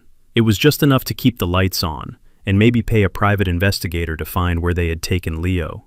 I drove to the bank on Main Street, the same bank where I had opened my first account when I came back from Vietnam. The same bank where I knew the manager's name and he knew mine, or at least I thought he did. I walked up to the teller window. It was a young girl I did not recognize. I slid my card across the counter and asked to make a withdrawal. She typed on her keyboard, then she stopped. She frowned. She typed again, harder this time, as if hitting the keys would change the numbers on the screen. "Sir," she said without looking up, "there is a problem with your account." "What kind of problem?" I asked. "I checked the balance yesterday. The money is there." She picked up the phone and whispered something. 2 minutes later, the branch manager walked over. It was Mr. Henderson. I had fixed his car engine 3 summers ago for free because he was going through a divorce. He looked at me, but his eyes were different. They were guarded, fearful. "Mr. Freeman," he said, his voice stiff, "I am afraid we have had to freeze your assets." "Freeze them," I repeated. My voice echoed in the quiet lobby. "On whose authority?" "On the authority of the federal government," Mr. Henderson said, loud enough for the people in line behind me to hear. "We received a notification this morning of suspicious activity regarding large transfers to offshore accounts. Your accounts are flagged for potential money laundering." I laughed. It was a loud bark of disbelief. Money laundering. "Mr. Henderson, look at me. I drive a 20-year-old truck. I buy my clothes at the surplus store. Do I look like I am laundering money?" "It is out of my hands, Zeke," he said, using my first name but without the warmth. You will have to contact the fraud department. Until then, you cannot access a single cent." He pushed my debit card back across the counter. He did not hand it to me. He slid it like it was contaminated. I looked around the lobby. People were staring. A woman pulled her purse closer to her chest. An old man shook his head. They saw a criminal. They did not see the man who had lived in this town for 50 years. Victoria works fast. She did not just block my money. She flagged me as a felon. She knew I could not fight a federal investigation. By the time I cleared my name, Leo would be in Switzerland, and I would be in the ground. I grabbed my card and walked out. The automatic doors hissed shut behind me like an airlock sealing a tomb. I needed coffee. I needed to think. I walked 2 blocks down to Sal's diner. This was my spot. Every Tuesday and Thursday for 10 years, I sat in the corner booth and ordered black coffee and 2 eggs over easy. Sal knew my order before I sat down. The waitress, Mary, always asked about my hip. I pushed open the door. The bell chimed. The diner was busy. The smell of bacon and grease hung in the air. I walked toward my booth. But there was a cone on the table, reserved. I looked at the counter. Sal was there wiping down a perfectly clean surface. He saw me. He looked down. "Hey, Sal," I called out. "Table's open, right?" Sal did not look up. He kept wiping the counter. The circular motion of his rag was aggressive, nervous. "Zeke," he said, his voice low, "you cannot eat here today." I stopped. The chatter in the diner died down. Forks stopped scraping against plates. "Excuse me," I said. "We have the right to refuse service." Sal recited the words like he had rehearsed them. "Please leave. We do not want any trouble." "Trouble?" I asked, walking up to the counter. "I have been eating here since before you owned this place. What is going on, Sal?" Sal finally looked at me. His face was red. "It is all over the neighborhood, Zeke. The flyers, the posts online." "What posts?" I demanded. Mary, the waitress, stepped forward. She had tears in her eyes. She held up her phone. "Look," she whispered. I took the phone. It was a social media post on the Community Watch page. There was a picture of me, a mugshot from 40 years ago, when I got arrested for a protest that turned violent. And underneath it, the caption read in bold red letters, "Warning, local resident Ezekiel Freeman under investigation for child endangerment and abuse. Keep your children away. Highly dangerous." My hands shook. The phone almost slipped from my grip. Abuse. She had done it. She had played the card that no man can defend against. She had branded me a monster. I looked at Sal. "You believe this?" I asked. "You know me. You know I would never hurt a child." Sal took the phone back. "I have grandkids, Zeke. I cannot take the risk. Even if it is not true, the reputation, bad for business. Just go." I looked around the diner. These were my neighbors, people I had loaned tools to, people I had shoveled snow for. Now they looked at me with disgust. A mother in the back booth covered her daughter's eyes. I felt a coldness spread through my chest that had nothing to do with the air conditioning. It was the coldness of total isolation. I walked out of the diner. The bell chimed again, but this time it sounded like a funeral toll. I walked down the street. It was a walk of shame. I saw Mrs. Gable watering her flowers. She was 80 years old. I used to carry her groceries. When she saw me coming, she dropped her hose and hurried inside, slamming her front door and locking the deadbolt. The click of the lock was loud in the morning air. I saw the mailman. He crossed the street to avoid walking past me. I was invisible, and yet I was the only thing anyone could see. I made it back to my truck. I sat inside and locked the doors. It was a small metal box of safety in a world that had suddenly turned hostile. My phone buzzed. It was a text from an unknown number. It read simply, "It is lonely at the bottom, isn't it? Sign the papers." I threw the phone against the dashboard. It cracked, but didn't break. I drove home, or what used to be my home. Now it felt like a prison. I parked in the driveway. Someone had thrown eggs at my front door. The yellow yolks were drying on the wood, attracting flies. On the sidewalk in chalk, someone had written, "Pervert." I stood there staring at the word. It burned into my retinas. This is what it feels like to be erased. Victoria did not need to kill me. She just needed to kill my name. She stripped away my history, my honor, and my community. She left me naked in the town square. I went inside and closed the blinds. The house was dark. I sat in my armchair, the leather cold against my back. The silence was heavy. Usually, I liked the quiet, but this was different. This was the silence of a man who has been cast out. I thought about calling Marcus, but what was the point? He was probably the one who paid for the bots to spread the lies online. I thought about calling the police to report the vandalism, but they were the ones who dragged Leo away. They were on her payroll. I was alone, completely and utterly alone. I looked at the empty space on the floor where Leo had played with his blocks just yesterday. I closed my eyes, and I could still hear his scream as they took him. They want me to break. They want me to look at this empty house and this destroyed reputation and say it is too much. They want me to crawl into that nursing home and hide. I reached into my pocket and pulled out the only thing I had left, the audio recorder. I pressed play.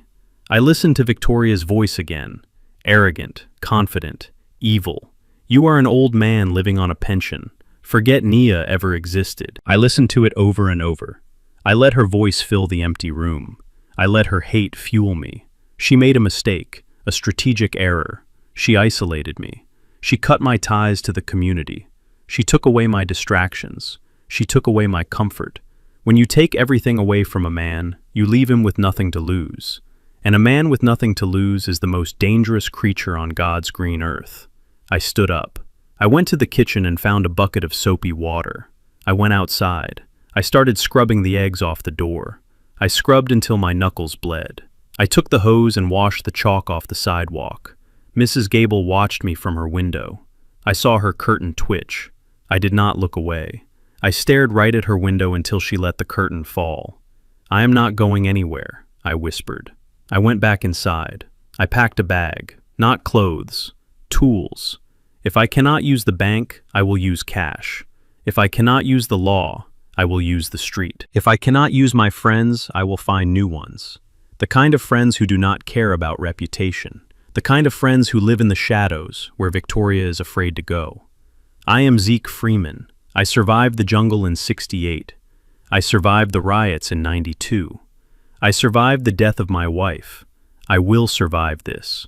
And when I come back, I am not coming back as a neighbor or a friend. I am coming back as a judgment. The place where Saul lives is not on any map that the tourists see. It is in the basement of a television repair shop that went out of business 10 years ago, but somehow the lights are still on. Saul was a communications officer in our unit back in '68. He could fix a radio with a piece of gum and a copper wire, while mortar shells were falling around us. Now he fixes other things that people want to keep hidden. I walked down the concrete steps. The air smelled of ozone and stale cigar smoke. I knocked 3 times on the steel door, a rhythm only the guys from the unit knew. The slot slid open. 2 dark eyes peered out from behind thick glasses. Zeke, the voice rasped. You look like hell warmed over. I feel like it too, Saul, I said. Open the door. The bolt slid back with a heavy clank. I stepped inside. The room was a maze of wires, monitors, and computer towers that hummed like a beehive. Saul sat in his wheelchair, a relic from a shrapnel wound that never healed right. He spun around to face me. I heard about the boy, Saul said. Word travels fast on the wire. They took him. They did, I said, sitting on a plastic crate. And they froze my money, and they ruined my name. But they forgot one thing. I pulled Naya's burner phone out of my pocket. It was cracked and the battery was dead, but it was the only weapon I had. They forgot to take this. Saul took the phone. He turned it over in his grease-stained hands. A cheap prepaid. Throwaway tech. What do you think is on here, Zeke? The truth, I said, or at least enough of it to start a fire. Saul wheeled himself over to his main desk. He plugged the phone into a mess of cables. He started typing. His fingers flew across the keyboard faster than a man half his age. It is encrypted, he muttered. Not the phone itself, that is garbage, but the files. Someone put a military-grade lock on a $20 phone. That is interesting. Can you open it? I asked. Saul laughed, a dry, wheezing sound. Is the Pope Catholic? Give me 10 minutes. I sat there in the dim light, watching the numbers scroll on his screens. I thought about Nia, a girl who worked 2 jobs just to put food on the table. Where did she get the money or the knowledge to encrypt a phone like that? She didn't, which meant someone else did it for her, or someone gave her the phone already secured. Got it, Saul said. The screen flashed green. Folders appeared. I rolled my crate closer. What do we have? Saul clicked on a folder labeled simply tax. It was bank statements, but not from a regular bank. These were digital receipts from a cryptocurrency exchange, monthly transfers. Look at the amounts, Saul whistled. 5,000, 5,000, 10,000. Zeke, this girl was on a payroll. Who was paying her? I asked, though I already suspected the answer. Saul traced the digital footprint. It is routed through shell companies, a holding firm in Delaware, a LLC in Panama. But look at the origin point. It traces back to a private trust, the V&M Foundation. Victoria and Marcus, I whispered. So Victoria was telling the truth about one thing. She was paying Nia. But why pay an ex-girlfriend $10,000 a month just to stay away? That is hush money. But hush money for what? Check the emails, I said. Saul opened the next folder. There were hundreds of emails, but they were not from Marcus. They were from Victoria. I started reading. My blood ran cold. Payment sent. Remember the terms. No contact, no photos. If you step foot in the city, the deal is void. We increase the amount this month. Buy the boy something nice. Just keep him hidden. She was managing Nia. She was not just paying her off, she was keeping her on a leash. Then I saw it. An email with an attachment sent 3 years ago. The subject line was simply, "The problem." Open that one, I said. Saul clicked it. A PDF document opened up. It was a legal document, a divorce decree. I squinted at the screen. It was a filing for divorce between Marcus Freeman and Nia Freeman. Wait a minute, Saul said. I thought you said they were just dating. I thought so too, I said. My heart started hammering against my ribs. Marcus told me they broke up. He never told me they got married. I looked at the bottom of the document. There was Marcus's signature, shaky but legible. But the line for Nia's signature was blank, and stamped across the front of the document in red ink were the words, "Rejected by court. Filing incomplete." I stared at the screen. The room seemed to spin. They never got divorced. I looked at Saul. He looked back at me, his mouth hanging open. "Zeke," he said softly, "if this document was rejected, that means they are still legally married." "Yes," I said. My voice sounded far away. Nia was his wife, his legal wife. And that means, Saul continued doing the math that I had already done in my head, that means his marriage to Victoria is a lie. It is void. It is bigamy. I sat back on the crate. The magnitude of it hit me like a freight train. Marcus is a bigamist. In the eyes of the law, he is still married to Nia. When he married Victoria in that lavish ceremony with the senators and the governors, it was all a show. It was a crime. But why does this matter so much? I asked. Why pay millions of dollars to hide this? Why not just get a divorce quietly? Saul started typing again. He pulled up a news article from 5 years ago. It was about Victoria's father, the senator. Senator Blackwell establishes billion-dollar family trust. Strict morality clause included for all beneficiaries. Saul read the fine print. Zeke, look at this. The trust stipulates that any beneficiary who engages in scandalous behavior, including criminal acts or illegitimate marriages, is automatically disinherited, and the spouse of said beneficiary gets nothing. I understood now. I finally understood the fear in Marcus's eyes and the desperation in Victoria's actions. It was not just about reputation. It was about money. Hundreds of millions of dollars. If the world found out that Marcus was a bigamist, Victoria would lose her inheritance. Her father, the senator who built his career on family values, would cut her off. The mansion, the cars, the power, it would all vanish overnight. Nia held the key to their destruction. She was the legal wife. She could have walked into court at any time and claimed half of everything Marcus owned. She could have exposed Victoria as a mistress living in a glass house. But she didn't. Why didn't she? I asked aloud. She had the power to ruin them. Why did she take the scraps they threw her and hide in a slum? Because of the boy, Saul said quietly. I looked at him. Look at the date on the email, Saul pointed. It was sent 1 month after Leo was born. They threatened him, I said, realizing the horror of it. They told her that if she tried to claim her place as the wife, they would hurt the boy. So she took the money. She took the deal. She lived in poverty and shame to keep her son safe. And now she is dead, I said, because the boy was getting older. Because maybe he was starting to look too much like Marcus. Because maybe Nia threatened to renegotiate. Or maybe, Saul said grimly, maybe they just decided it was cheaper to kill a widow than to keep paying a wife. I felt a tear run down my cheek. I wiped it away. Nia was a hero. She sacrificed her dignity, her freedom, and finally her life to protect my grandson. And Marcus knew. He knew he was still married to her. He stood at that altar with Victoria and lied to God and the world. I stood up. I felt a surge of energy that made my hands shake. "Print it," I said. "Print everything." Saul hit the print button. The printer whirred to life, spitting out pages of evidence.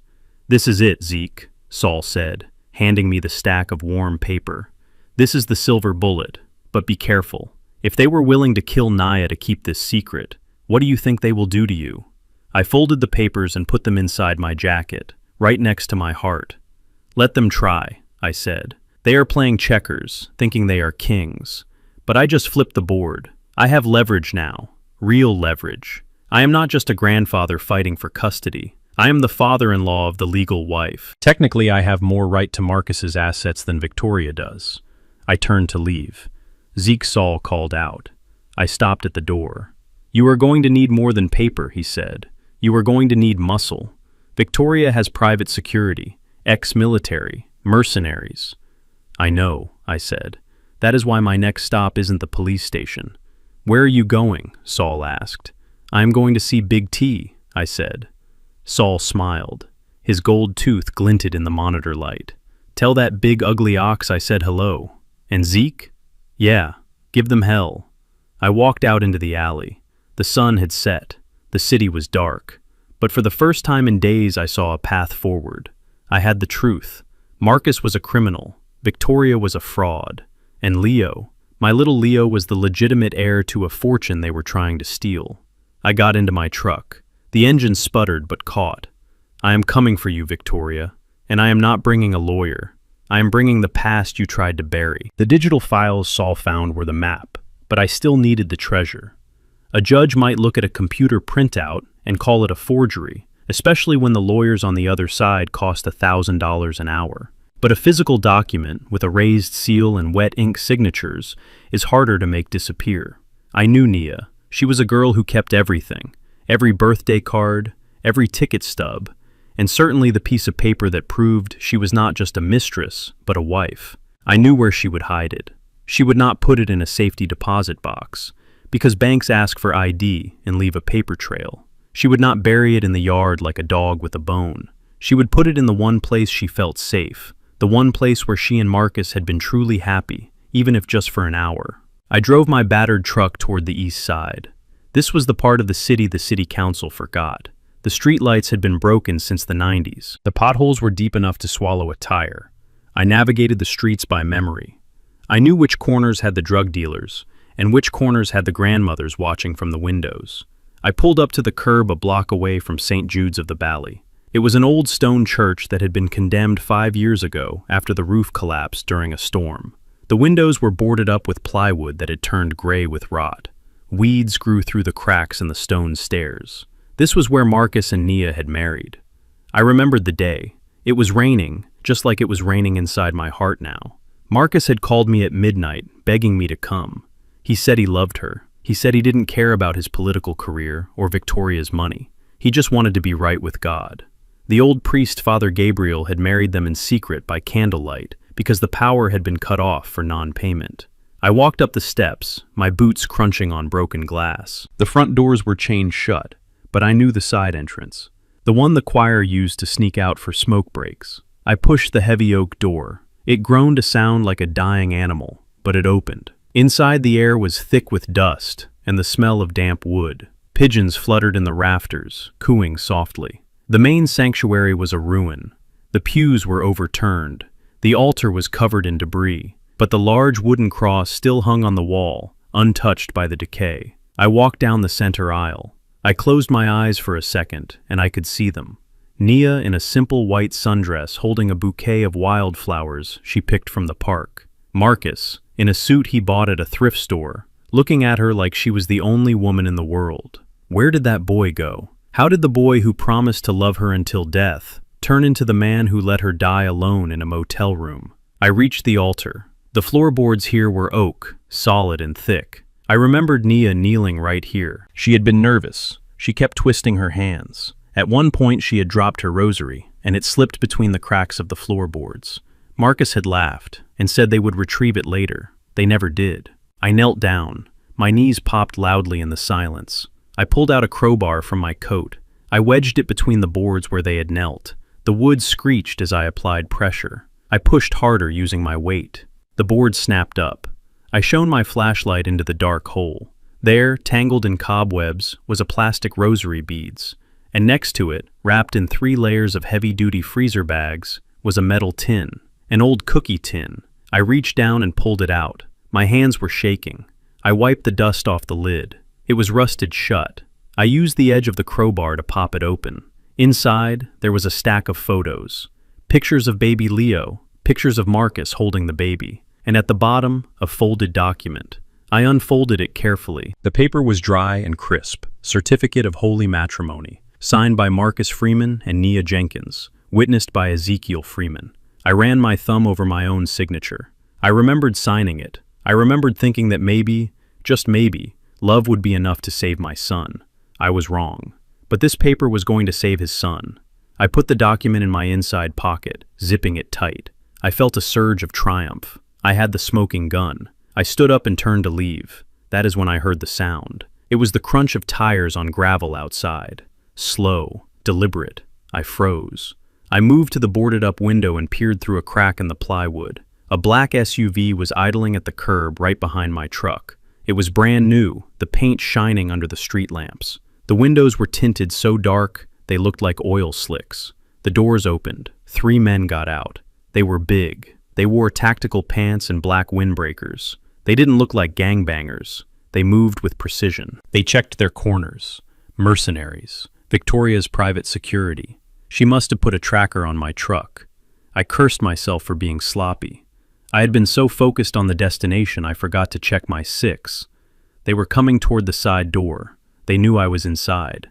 I looked around. I couldn't go out the way I came in. I would walk right into an ambush. I needed another way. I ran to the back of the church to the sacristy. There was a small window there high up on the wall. It was small, but I was not a big man anymore. Grief had whittled me down. I stacked 2 chairs and climbed up. I pushed the window open. It led to the back alley. I squeezed through, falling onto the wet pavement outside. I landed hard on my shoulder and pain shot through my arm, but I didn't have time to feel it. I sprinted toward my truck. The men were at the side door of the church. They heard me land. One of them shouted, "He is in the alley." I reached my truck and fumbled for the keys. My hands were slippery with sweat. I jammed the key in the ignition and turned it. The engine coughed. "Come on, old girl," I whispered. "Do not die on me now." The engine roared to life just as the first man rounded the corner. He reached for something in his jacket, a gun. I slammed the truck into gear and floored it. The tires spun on the wet asphalt, screaming like a banshee before finding traction. The truck fishtailed and then shot forward. I saw the man raise his weapon, but he didn't fire. They wanted the document, not a dead body in the street. Not yet. I tore down the street. In the rearview mirror, I saw the black SUV peel out and give chase. Its engine sounded like a jet turbine. It was faster than me. It was heavier than me. In a straight line, they would run me off the road in 30 seconds. But we were not on a highway. We were in the bottoms, my neighborhood. I took a hard left onto 9th Street, cutting the corner so close I clipped a trash can, sending garbage flying. The SUV followed, taking the turn wide and smashing into a parked car, but keeping its speed. They were gaining on me. I could see the grille of the SUV getting larger in my mirror. They were going to try to perform a PIT maneuver to spin me out. I needed to think like a dock worker. On the docks, when you are moving heavy containers, you do not fight the weight. You use the space. You force the big machines into tight spots where they cannot maneuver. I knew this neighborhood. I knew that 2 blocks down there was an old railway underpass. The city had tried to pave it over, but the clearance was low, very low. My truck was an old Ford F-150 stock suspension. It would fit with maybe 2 inches to spare. The SUV was a customized Escalade lifted with a roof rack. I pushed the gas pedal to the floor. The truck shuddered as it hit 60 miles an hour on the narrow residential street. The SUV was right on my bumper now. I could see the driver's face. He was wearing sunglasses at night. I headed straight for the underpass. It looked like a black mouth waiting to swallow us. There was a sign hanging above the entrance. Clearance, 6 feet 8 inches. I did not slow down. I grit my teeth and hunched my shoulders, as if that would make the truck smaller. "Hold on," I shouted to no one. My truck shot into the tunnel. The roof antenna scraped against the concrete ceiling, with a screech of metal on stone, sending sparks showering down behind me. It was tight. I felt the pressure in the cabin, but I made it through. The SUV driver realized the trap too late. He slammed on his brakes. I heard the screech of high-performance tires locking up. Then I heard the crash. Crunch. It was the sound of expensive metal meeting immovable concrete. The roof rack of the SUV caught the edge of the underpass. The vehicle bucked violently, the front end lifting off the ground, before slamming back down, wedged tight like a cork in a bottle. I watched in the rearview mirror as steam hissed from their radiator. They were stuck. I let out a breath I didn't know I was holding. "Welcome to the neighborhood, boys," I said. I slowed down, turning onto a side street, to disappear into the labyrinth of the projects. I was safe, for now, but my hands were still shaking on the wheel. They knew where I was. They knew what I was driving. I could not go back to Saul's. I could not go back to my house. I pulled over under a broken streetlight and stripped the interior of my truck. I found the tracker stuck under the passenger seat. It was a small black magnetic disc, blinking with a tiny red light. I looked at it. A piece of technology worth more than my truck used to hunt me down like an animal. I saw a city bus pulling up to the stop across the street. It was the crosstown line going to the airport. I ran across the street and stuck the tracker under the rear bumper of the bus, just as the doors closed. "Have a nice trip to the airport, fellas," I whispered. I got back in my truck. I touched the pocket where the marriage certificate lay against my chest. It felt hot, like a burning coal. I had the proof. I had the leverage, but now the game had changed. They were not just trying to scare me anymore. They had sent a hit squad. This meant they were desperate. And desperate people make mistakes. I needed to make my next move count. I needed to get Leo back. And to do that, I had to walk right into the belly of the beast. I needed to crash a party. I remembered seeing a flyer in the trash can at Marcus's office. A charity gala, tonight, hosted by the V&M Foundation. The same foundation that paid Nia to stay hidden. Victoria would be there. Marcus would be there. Her father, the senator, would be there. It was a black tie event. I looked down at my grease-stained jacket and my worn boots. I did not have a tuxedo, but I had something better. I had the truth. I put the truck in gear. "I am coming for you, Victoria, and I am bringing the one guest you forgot to invite. Justice." I drove to the old pier down by the shipyard. It was the place where I taught Marcus how to fish when he was 6 years old. Back then, he was afraid to put the worm on the hook. He used to cry when we caught a perch because he felt sorry for it. I used to tell him that a man does what he has to do to feed his family. I looked at the dark water churning against the pylons, and I wondered if I had taught him the wrong lessons. Maybe I taught him how to survive, but I forgot to tell him how to live. My shoulder was throbbing from the fall at the church. My truck was hidden behind a stack of rusted shipping containers. I sat on the hood and waited. I had called Marcus from the burner phone. I told him I had the one thing that could save him. I told him to come alone. I saw headlights cut through the fog. It was not the black SUV that had chased me. It was Marcus's silver Mercedes. He parked 50 yards away. He sat in the car for a long time before he got out. When he walked toward me, he looked small. The expensive suit hung on him like a costume. He was shivering, but it was not cold out. "Dad," he said, his voice trembling, "you look like you have been in a war." "I am in a war, Marcus," I said, "and so are you. The only difference is I know who I am fighting." He stopped a few feet away. He looked at the bruises on my face. He looked at the grease on my jacket. "Victoria is going crazy," he whispered. "She says you attacked her security team. She says you are dangerous." I reached into my pocket and pulled out the certificate. It was wrapped in plastic, but even in the dim light of the shipyard security lamps, it glowed like a beacon. "I did not attack anyone, Marcus. I defended myself. just like Nia tried to defend herself. I held up the paper. "Do you know what this is?" I asked. Marcus squinted. He took a step closer. Then he stopped. His face went pale. "Where did you get that?" he gasped. "I found it where you left it," I said, "under the floorboards of St. Jude's, next to the rosary beads she prayed with while you were out living your lie." Marcus looked at the ground. "I told her to burn it. She promised me she burned it." "She lied," I said, "because she knew that one day she might need to save her son from the wolves, and that day is today." I walked up to him. I put my hand on his shoulder. I felt him flinch. Marcus looked at me. He looked up. His eyes were swimming with tears. "This piece of paper proves that your marriage to Victoria is a fraud. You are a bigamist, Marcus. In the eyes of the law, Nia was your wife until the moment she died. That means you are not bound by the prenuptial agreement.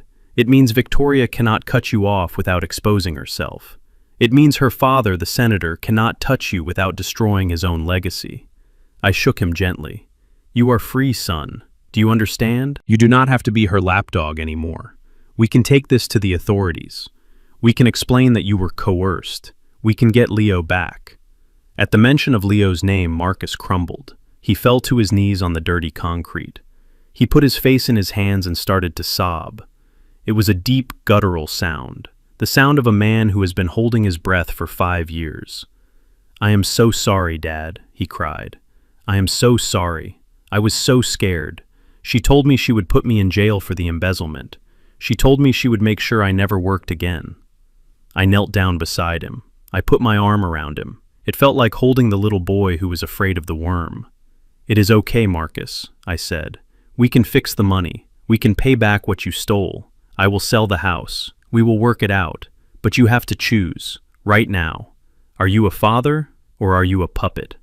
Marcus grabbed my jacket. He buried his face in my chest. "I want my son," he sobbed. "I want to see Leo. I miss Nia so much, Dad. I never stopped loving her. Victoria is a monster. She treats me like a servant."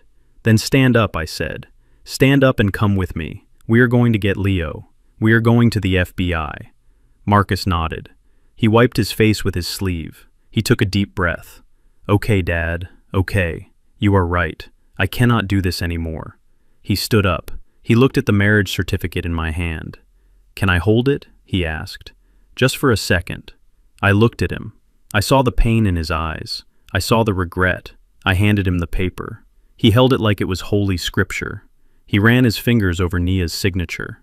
"I am going to make this right," he whispered. I felt a massive weight lift off my chest. I had done it. I had saved my son. The prodigal son had returned. "I need a minute, Dad," Marcus said, sniffing. "I need to compose myself. I cannot walk into the FBI looking like this." "Take your time, son," I said. "I have a bottle of water in the truck. I will get it for you." I turned around and walked toward the shadows where my truck was hidden. I felt tired, bone-deep tired, but it was a good tired, the kind of tired you feel after a double shift when you know you put food on the table. I reached the truck and opened the door. I grabbed the water bottle. That was when I heard it. The sound carried over the quiet water. It was a hushed voice, urgent, desperate. I froze. I did not slam the truck door. I left it open. I crept back toward the edge of the shipping container. Marcus was standing by the pier railing. He had his phone to his ear. He was not looking at the marriage certificate. He was looking at his watch. "Yes, Victoria," he whispered. I stopped breathing. The blood in my veins turned to ice. "I have him," Marcus said into the phone. "He is here, at the old shipyard, Pier 4. Pause. "Yes, I have the paper. He gave it to me. It is in my hand." Pause. "No, Victoria, please. You promised. If I gave you him and the paper, you said you would forgive the debt. You said we could start over." I leaned my head against the cold steel of the container. I closed my eyes. The pain was worse than the bullet wound I took in Vietnam. It was worse than the cancer that took Coretta. This was the death of hope. My son was not crying because he was sorry. He was crying because he was weak. He was crying because he knew he was about to sell his own father to save his worthless skin. "How long?" Marcus asked. 5 minutes. "Okay. I will keep him talking. Just please tell the security team not to hurt me." I opened my eyes. I looked at him one last time.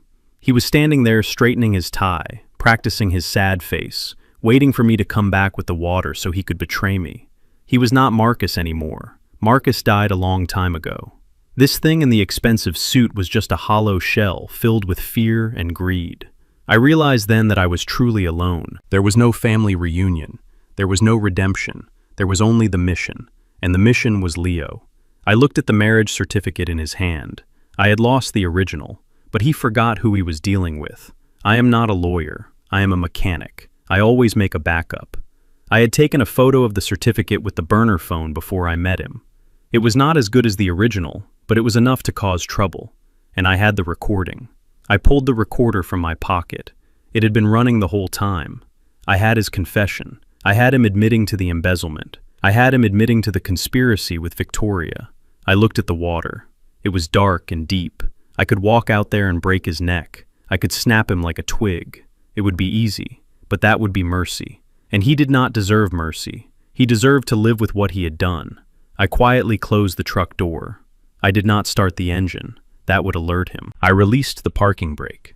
I put the truck in neutral. I pushed it. My muscles screamed. My shoulder burned. But I pushed the truck backward into the shadows further away from the pier toward the access road. When I was far enough away, I climbed in and let it roll down the hill. I only started the engine when I was 2 blocks away. As I drove off, I looked in the rearview mirror. I saw headlights swarming the pier, 3 black SUVs. I saw men jumping out with guns. I saw them surround Marcus. I saw Marcus pointing toward where my truck used to be, looking confused, looking terrified. I saw Victoria step out of the lead car. I saw her slap him across the face. "Goodbye, Marcus," I whispered. I did not feel sad anymore. I felt cold. I felt focused. I was done being a father. Now I was a soldier. I checked the time. The charity gala started in 2 hours. They thought they had trapped me at the pier. They thought they had the document. They thought they had won. They were going to be celebrating tonight, drinking champagne, laughing about the stupid old man they had outsmarted. They did not know that the stupid old man was coming to dinner, and I was bringing an appetite for destruction. I drove toward the city lights. The sun is dead. Long live the grandson. I drove back to my house on 4th Street under the cover of darkness. I knew it was a risk. I knew they were watching. But a man needs supplies if he is going to go underground. I needed my medication. I needed the cash I had hidden in the vent in the bathroom. And I needed one picture of Coretta, the one where she is laughing at our wedding with cake frosting on her nose. If I was going to die in this fight, I wanted to look at that face one last time. I parked the truck 3 blocks away and walked through the backyards. The neighborhood was quiet, the kind of quiet that feels heavy. I slipped through my back gate. The hinges squeaked. I froze. I waited. Nothing but the sound of crickets and the distant hum of the highway. I unlocked the back door and stepped into the kitchen. The smell hit me. It was the smell of home, decades of Sunday dinners, the scent of lavender soap, the lingering aroma of the pipe tobacco I used to smoke before the doctor told me to quit. It was the smell of a life lived well. I moved quickly. I didn't turn on the lights. I knew every inch of this floor. I knew which board creaked in the hallway. I knew exactly where the coffee table was. I moved like a ghost in my own house. I got the cash. I grabbed my blood pressure pills. I went to the bedroom and took the silver frame from the nightstand. I held it for a second, running my thumb over the glass. "I am sorry, Coretta," I whispered. "I am sorry I brought this darkness to our doorstep." I was about to leave. I was halfway to the kitchen door when I heard it. It wasn't a knock. It wasn't a footstep. It was the sound of glass breaking. Not one window, all of them. Smash, smash, smash. The sound came from the front, from the living room, from the dining room. Then came the sound that every soldier knows, the sound that nightmares are made of. The whoosh of air being sucked into a vacuum, followed by the roar of ignition. They didn't just break the windows, they threw something inside. I smelled it instantly. Gasoline, sharp and chemical. Then the heat hit me. It wasn't a slow fire, it was an explosion. The front of the house erupted. I saw the orange glow reflect off the hallway walls. It moved fast, too fast. They must have doused the porch before they threw the cocktails. "Fire!" I shouted, though there was no one to hear me. I ran toward the back door, but as I reached the kitchen, I saw a bottle spin through the air, crashing through the window above the sink. It shattered on the floor. Liquid fire sprayed everywhere. It caught the curtains. It caught the wooden cabinets. The back exit was blocked. A wall of flame stood between me and the yard. I was trapped. The smoke was already filling the air. Thick, black, oily smoke. It stung my eyes and clawed at my throat. I dropped to the floor. The air is cleaner down low. That is what they taught us in basic training. Stay low. Keep moving. I crawled back toward the hallway. The heat was unbearable. It felt like the skin on my back was blistering. The roar of the fire was deafening. It sounded like a living thing, a beast that was eating my memories. I couldn't go out the front. I couldn't go out the back. The basement. I kicked open the door to the cellar. I tumbled down the wooden stairs. I coughed, hacking up black soot. The air down here was cooler, but smoke was pouring in from above. I scrambled to the small egress window. It was high up, too high, and it was painted shut. I grabbed an old hammer from my workbench. I swung it with everything I had.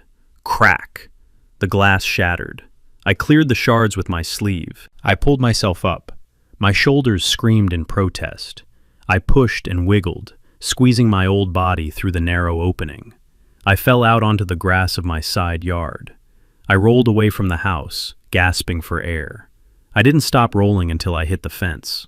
I stood up, stumbling. I looked back. My house. My beautiful house. It was gone. The flames were shooting 20 feet into the air. The roof was already sagging. The windows blew out one by one, sending showers of sparks into the night sky like demonic fireworks. I stood there, covered in soot, clutching the picture of Coretta to my chest. I watched the front porch collapse. That was where I sat with Leo just yesterday. That was where I asked Coretta to marry me 50 years ago. That was where I taught Marcus to tie his shoes. All of it. Burning. The sirens wailed in the distance, but they were too late. The fire was too hot, too fast. This was professional work. This was designed to leave nothing behind. I saw the neighbors coming out onto their lawns. Mrs. Gable, the man from across the street. They stood in their pajamas watching the inferno. They didn't look at me. They looked at the fire. Their faces were illuminated by the orange glow. I saw fear in their eyes. They knew. Deep down, they knew. Houses don't just explode like that. This was a message, and the message was loud and clear. If you stand with Zeke Freeman, you burn with him. My phone buzzed in my pocket. I pulled it out. The screen was cracked, but it still worked. It was a text message. Unknown number. Next time you won't be waking up. Leave town. I looked at the phone. Then I looked at the fire. Most men would have broken right then and there. Most men would have fallen to their knees and wept for the loss of everything they owned, for the clothes on the hangers, for the photo albums on the shelves, for the safe space where they slept. But I didn't weep. Something strange happened to me as I watched the roof of my house cave in with a thunderous crash. The fear evaporated. For days I had been afraid of losing my home, afraid of losing my reputation, afraid of going to jail, afraid of dying. But now the worst had happened. They had taken my home. They had taken my name. They had tried to kill me, and I was still standing. I felt a cold calm settle over me. It was a familiar feeling. I hadn't felt it since 1968 in the jungle outside of Da Nang. It is the feeling of a soldier who realizes he has no way home, so he might as well move forward. The Zeke Freeman who worried about his pension was dead. He died in that fire. The Zeke Freeman who cared what the neighbors thought was dead. The man standing in the shadows of the backyard was someone else. I was stripped clean. I had no possessions. I had no address. I had nothing left for them to take. And a man with nothing to lose is invincible. I looked at the message again. Next time. There won't be a next time, Victoria, I whispered, because I am done playing defense. You burned my past. Fine. I didn't need it anyway. It was heavy. It was holding me back. Now I am light. Now I am a ghost. I put the phone back in my pocket. I tucked the picture of Coretta inside my jacket. I didn't wait for the fire trucks. I didn't wait for the police to come and take a statement that they would just lose or falsify. I didn't wait for the neighbors to point and whisper. I turned my back on the flames. I walked through the shadows of the alley. I moved with a new purpose. My stride was longer. My pain was gone. Adrenaline and hatred are a powerful fuel. I needed weapons, not guns. Guns are loud and messy. I needed tools. I needed access. I needed a team. I walked toward the subway station. The darkness didn't scare me anymore. I was the darkness. Victoria wanted a war. She thought she was bombing a helpless old man. She didn't realize she was bombing the seal on a cage. She just let the animal out.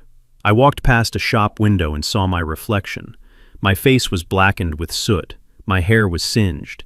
My eyes were white circles in a mask of charcoal. I didn't look like a grandfather. I looked like a reaper. Good. I caught the last train heading downtown. The car was empty except for a drunk sleeping in the corner. I sat down and looked at my hands.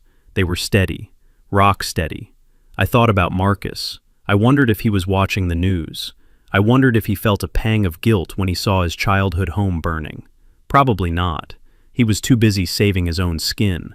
I thought about Leo, my little lion. He was out there somewhere scared and alone. Don't worry, Leo, I said to the empty train car. Grandpa is done being nice. The train rattled into the tunnel. Tomorrow, I go on the offensive. Tomorrow, I stop running. Tomorrow, I hunt. The place is called The Last Post. It is a dive bar tucked away in the basement of a VFW hall on the edge of the industrial district. There is no sign out front. You only know it is there if you served. It smells of stale beer sawdust and the specific kind of cheap cologne that old men wear to cover up the scent of loneliness. But to me, it smells like sanctuary. It is the only place left in this city where a man is judged by his character and not his bank account. I walked down the concrete steps, my boots heavy on the metal treads. I was still covered in soot from the fire. My jacket was singed. My face was streaked with charcoal and sweat. I must have looked like a demon rising from the pit. The bartender was a guy named Sully, who lost an arm in the Gulf. He looked up as I pushed through the door. He didn't blink. He just reached under the counter and pulled out a bottle of whiskey and a glass. I walked past the bar to the back booth, the one in the shadows, the one reserved for the guys who don't want to be found. Saul had made the calls. He told me they would be here, and Saul never misses. Sitting in the booth were 3 men. They looked like the leftovers of a world that had moved on without them. But I knew better. I knew that under the gray hair and the wrinkles were the sharpest minds and the hardest fists I had ever known. First there was Jeremiah. He was wearing a suit that was 20 years out of style, but pressed to perfection. Jeremiah used to be the best defense attorney in the state. He could talk a jury into believing the sky was green. But he had a fatal flaw. He had a conscience. 10 years ago he found out a judge was taking bribes to send kids to private prisons. Jeremiah exposed him. The system didn't thank him. The system disbarred him, ruined him, and left him driving a cab. He was drinking water. He never touched alcohol. He said he needed his mind clear for the day the revolution started. Next to him was Larry the locksmith. Larry was a small man, nervous and twitchy. He had arthritis in his knuckles, but give him a paperclip in 10 seconds and he could get into the Pentagon. He spent 5 years in federal prison for breaking into a bank vault, not to steal the money, just to prove he could do it. He was currently rearranging the salt and pepper shakers on the table, making sure they were perfectly aligned. And then there was Big T, Terrence. He took up half the booth. He was 6'6" and built like a brick outhouse. Big T used to run the numbers game on the east side. He used to break legs for a living. But then he found God and started a soup kitchen. He hadn't thrown a punch in 15 years, but everyone knew the sleeping giant was still in there. He was eating a basket of peanuts, cracking the shells with a terrifying ease. They all looked up when I approached. Zeke Jeremiah said, his voice smooth and deep like polished mahogany. "You look like you just walked out of a chimney." "I did," I said, sliding into the empty seat. "My house is gone, Jeremiah. They burned it down." The table went silent. Larry stopped playing with the salt shakers. Big T stopped chewing. "Burned it down?" Big T rumbled. His voice sounded like rocks grinding together. "With you inside?" I nodded. "They threw Molotovs. They wanted me dead. They have my grandson. And Marcus. Marcus is the one who set me up." I poured a shot of whiskey, but I didn't drink it. I dipped my finger in it and cleaned a cut on my cheek. The sting cleared my head. I told them everything. I told them about Naya. I told them about the bigamy. I told them about the trust fund and the millions of dollars Victoria was protecting. I told them about the secret adoption agency in Switzerland. When I finished, Jeremiah leaned back and tented his fingers. So he said, "Let me get this straight. You were up against a senator's daughter, a corrupt police force, and a billion-dollar legal team. You have no money, no home, and you are technically a fugitive since they flagged you for fraud. That sums it up, I said. And you want our help? Jeremiah asked. I looked at each of them. I cannot pay you, I said. I have $5,000 in cash, and that is it. But I can offer you something else. What is that? Larry asked, his eyes darting around the room. A chance, I said. A chance to show these people that they cannot just throw us away. Look at us. The world thinks we are useless. They think we are just old men waiting to die. They took your license, Jeremiah. I have been reading up on the V&M Foundation. They are hosting a gala tonight. The senator is going to be there. The press is going to be there. It is the social event of the season. I know, I said. That is where I am going. You cannot just walk in there, Jeremiah said, shaking his head. They will have security. They will have a guest list. If you step foot on the property, they will arrest you for trespassing before you can open your mouth. And even if you get in, no judge will look at your evidence. Victoria owns the judges. I don't need a judge, I said. I need an audience. I pulled the marriage certificate out of my pocket, or rather the copy I had printed at Saul's. I don't want to sue them, Jeremiah. I want to shame them. I want to destroy their reputation. The senator cares about one thing, his image. If we prove on live television that his daughter is a fraud and his son-in-law is a bigamist, the money stops. The power stops. Jeremiah nodded slowly. The court of public opinion. It is the only court where money doesn't guarantee a verdict. I like it. But getting in there is impossible, Larry squeaked. The security at the Plaza Hotel is state-of-the-art. Biometric scanners. RFID chips in the invitations. That is why I need you, Larry, I said. You are going to get us in. Larry cracked his knuckles. I might still have a few tricks. The plaza uses the old Honeywell system for their service elevators. I can bypass that. And what about the guards? Big T asked. They will have hired muscle. Probably the same guys who burned your house. I looked at Big T. That is why I need you, T. I need someone to watch my back. I need someone who can make sure I get to that microphone. Big T looked at his massive hands. I promised my pastor I wouldn't hurt anyone anymore, Zeke. I am not asking you to hurt them, I said. I am asking you to protect a child. They have Leo. They are going to ship him off like a package. Big T closed his eyes. He took a deep breath. When he opened them, there was a fire there that hadn't been seen since the 90s. For the boy, he said, I am in. Jeremiah picked up his glass of water. I suppose I can draft a few affidavits, he said. And if we are going to do this, we need to do it right. We need to control the narrative. I still have a few contacts in the press, honest reporters who hate the senator. I can make sure the cameras are rolling when you walk in. I looked at my friends, my squad. We were a broken-down bunch. A disbarred lawyer, a nervous thief, a retired thug, and a homeless mechanic. But looking at them, I didn't see weakness. I saw experience. Victoria has mercenaries who fight for a paycheck. I have brothers who fight for honor. We have 4 hours, I said, checking the clock on the wall. We need suits, we need gear, and we need to move fast. Larry stood up. I know a guy who runs a costume shop. He owes me a favor. We can get tuxedos. Big T stood up. I need to make a stop at the trunk of my car. I have a specialized tool for crowd control. Jeremiah stood up and smoothed his jacket. I will drive. My cab is outside. It is the only vehicle they won't be looking for. I finished my whiskey. The burn felt good. We walked out of the bar together. 4 old men stepping into the night. The wind was cold, but I didn't feel it. We drove to Larry's contact. We got the suits.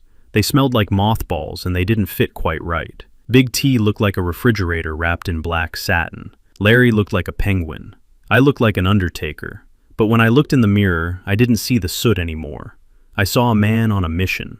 We piled into Jeremiah's yellow taxi. The city lights blurred past us. We are not going to the front door, Jeremiah said, watching the traffic.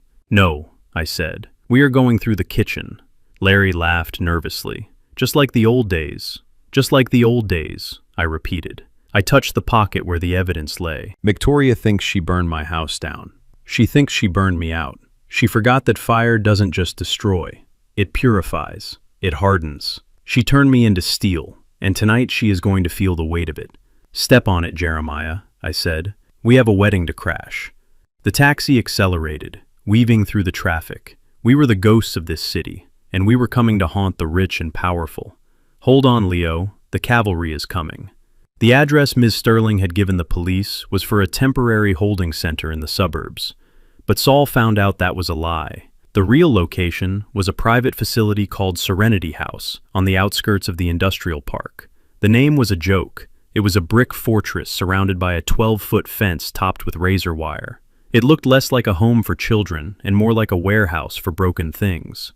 This was where Victoria paid to stash the problems she wanted to disappear. Jeremiah parked the taxi 2 blocks away, in the shadow of a derelict factory. He kept the engine running. The windshield wipers beat a steady rhythm against the relentless rain. I looked at my reflection in the rearview mirror. I was wearing a tuxedo that was a size too big, smelling faintly of mothballs.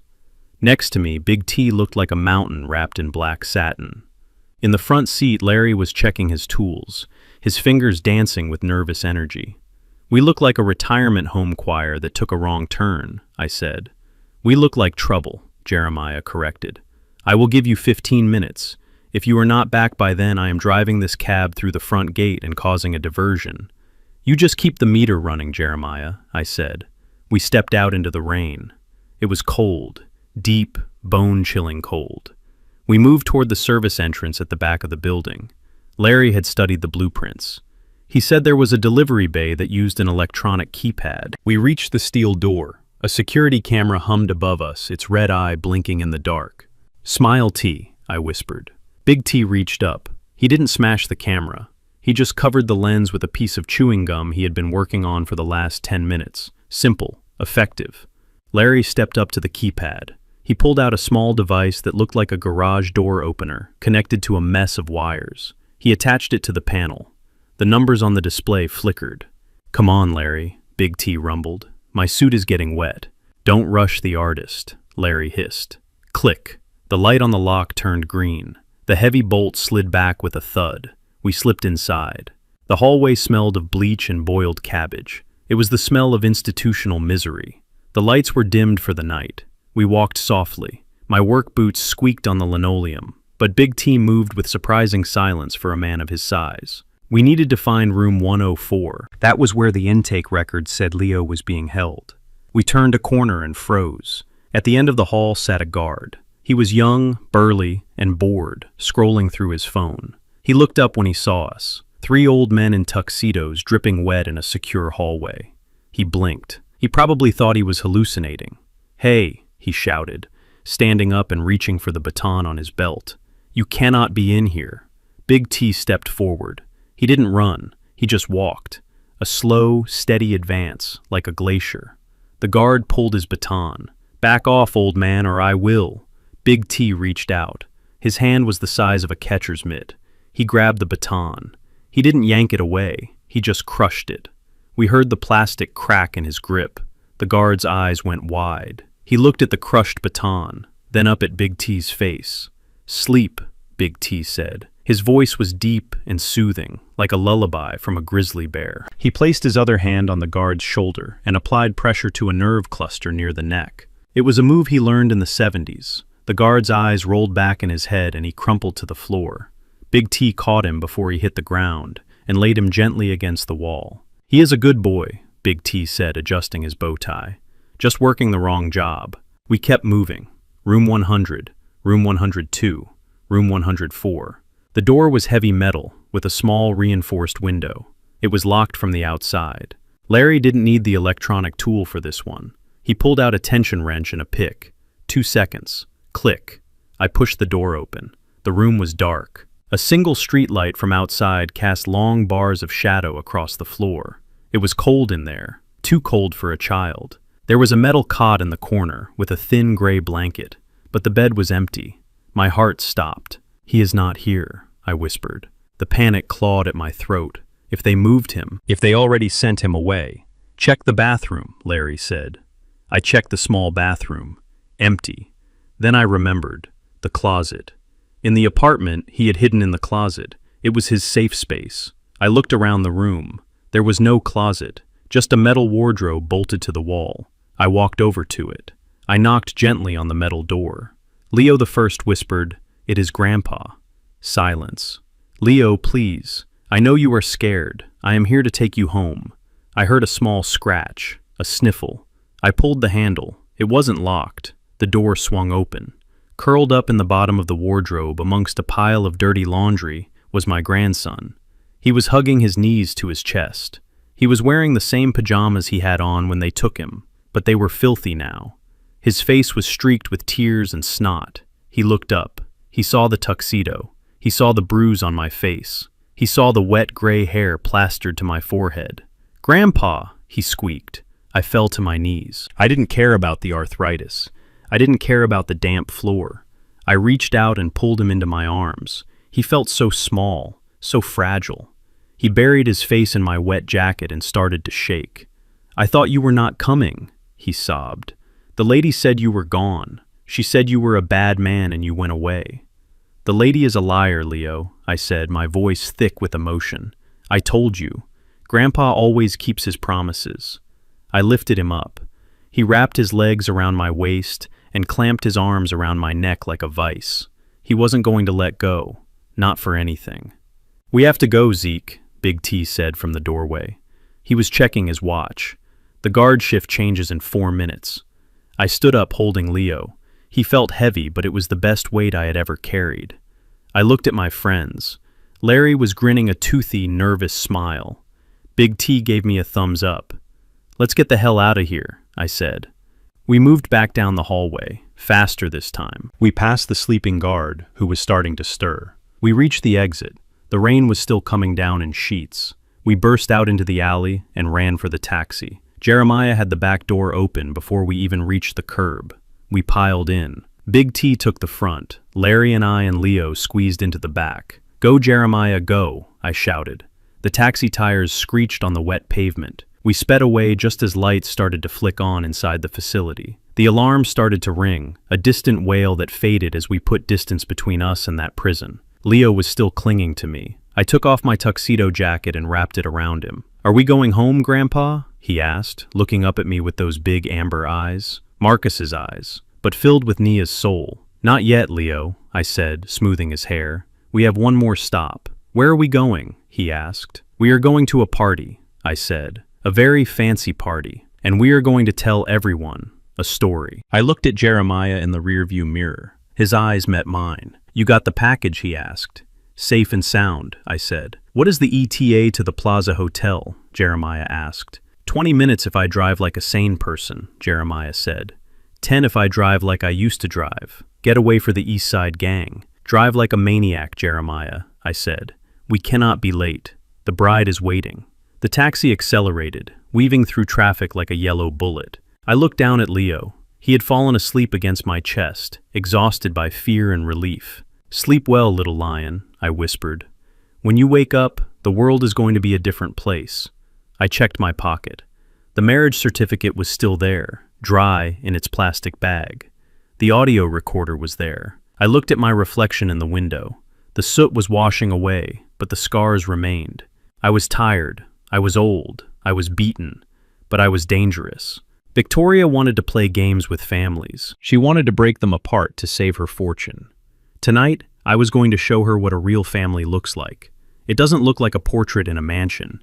It looks like 3 old men in cheap tuxedos and a yellow taxi speeding through the rain to save a child.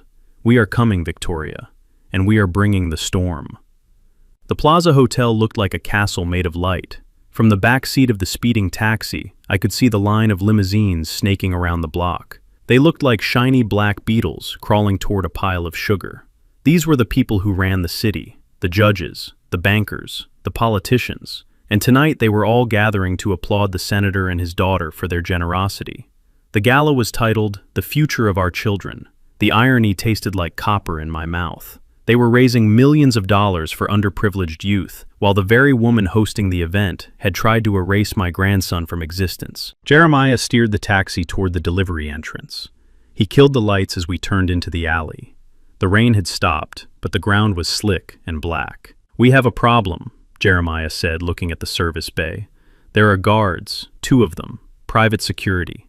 I looked. They were wearing the same uniforms as the men who chased me. Victoria wasn't taking any chances. She had locked down the perimeter. "Larry, can you get us past them?" I asked. Larry squinted through the rain-streaked window. Not without a fight, Zeke. And if we fight, we make noise. If we make noise, they lock the doors before we even get inside. I looked at Big T.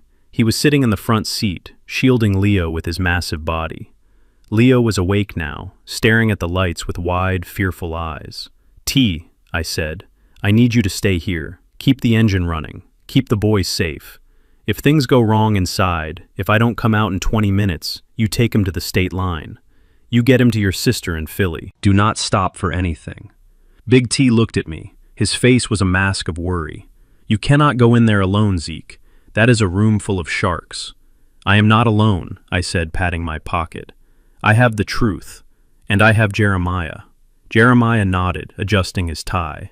I might be disbarred, Zeke, but I still know how to make an entrance, and I know half the reporters waiting in that ballroom. I turned to Leo. I took his small hand in mine. It was warm. It felt like holding a baby bird. Leo, I said, Grandpa has to go do some work. Big T is going to watch you. He is the strongest man I know. You are safe here. Will you come back? Leo whispered. I squeezed his hand. I will always come back. I opened the door and stepped out. Jeremiah followed me. We straightened our cheap tuxedos. They were damp and wrinkled, but in the dark alley we looked enough like the catering staff to pass at a distance. But we weren't going in as staff. We walked past the delivery bay toward the smoking area. There was a metal door propped open with a brick. A waiter was standing there, puffing on a cigarette, scrolling through his phone. He looked up as we approached.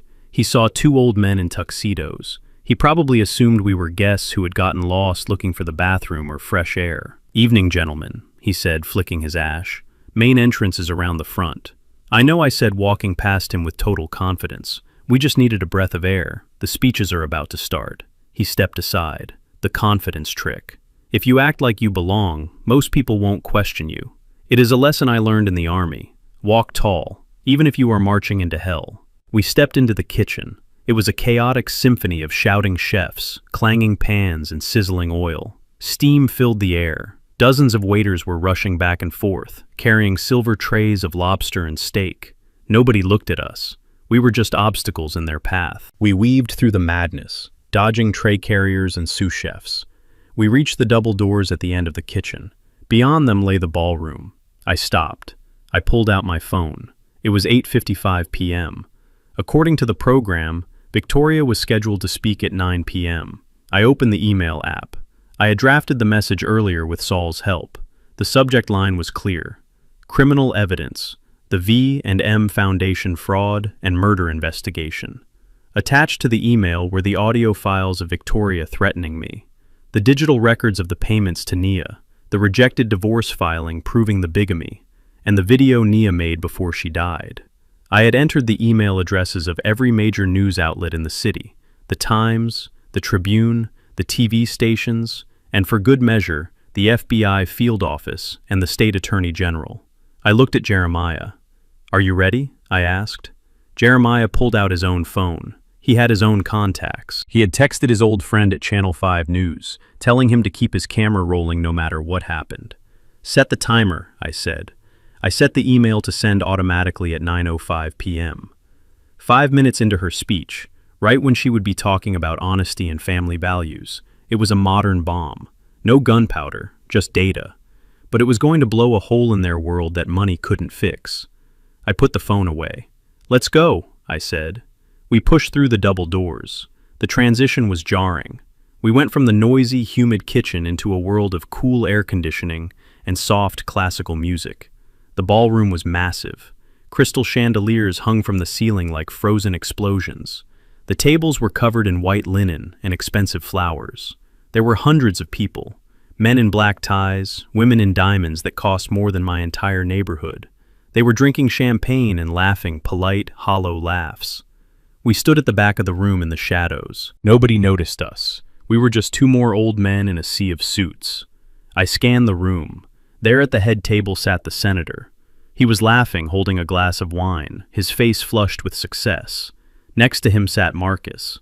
My son looked terrible. Even from this distance, I could see the bruises on his face where the security team must have roughed him up after I escaped the pier.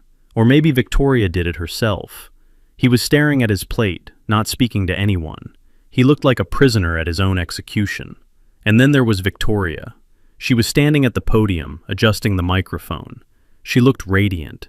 She was wearing a silver gown that shimmered under the lights. Her hair was perfect. Her smile was perfect. She looked like an angel. And that is why she was so dangerous. The devil doesn't come with horns and a pitchfork. He comes with a smile and a charity foundation. She tapped the microphone. The room went silent. The classical music faded. "Good evening, everyone," Victoria said.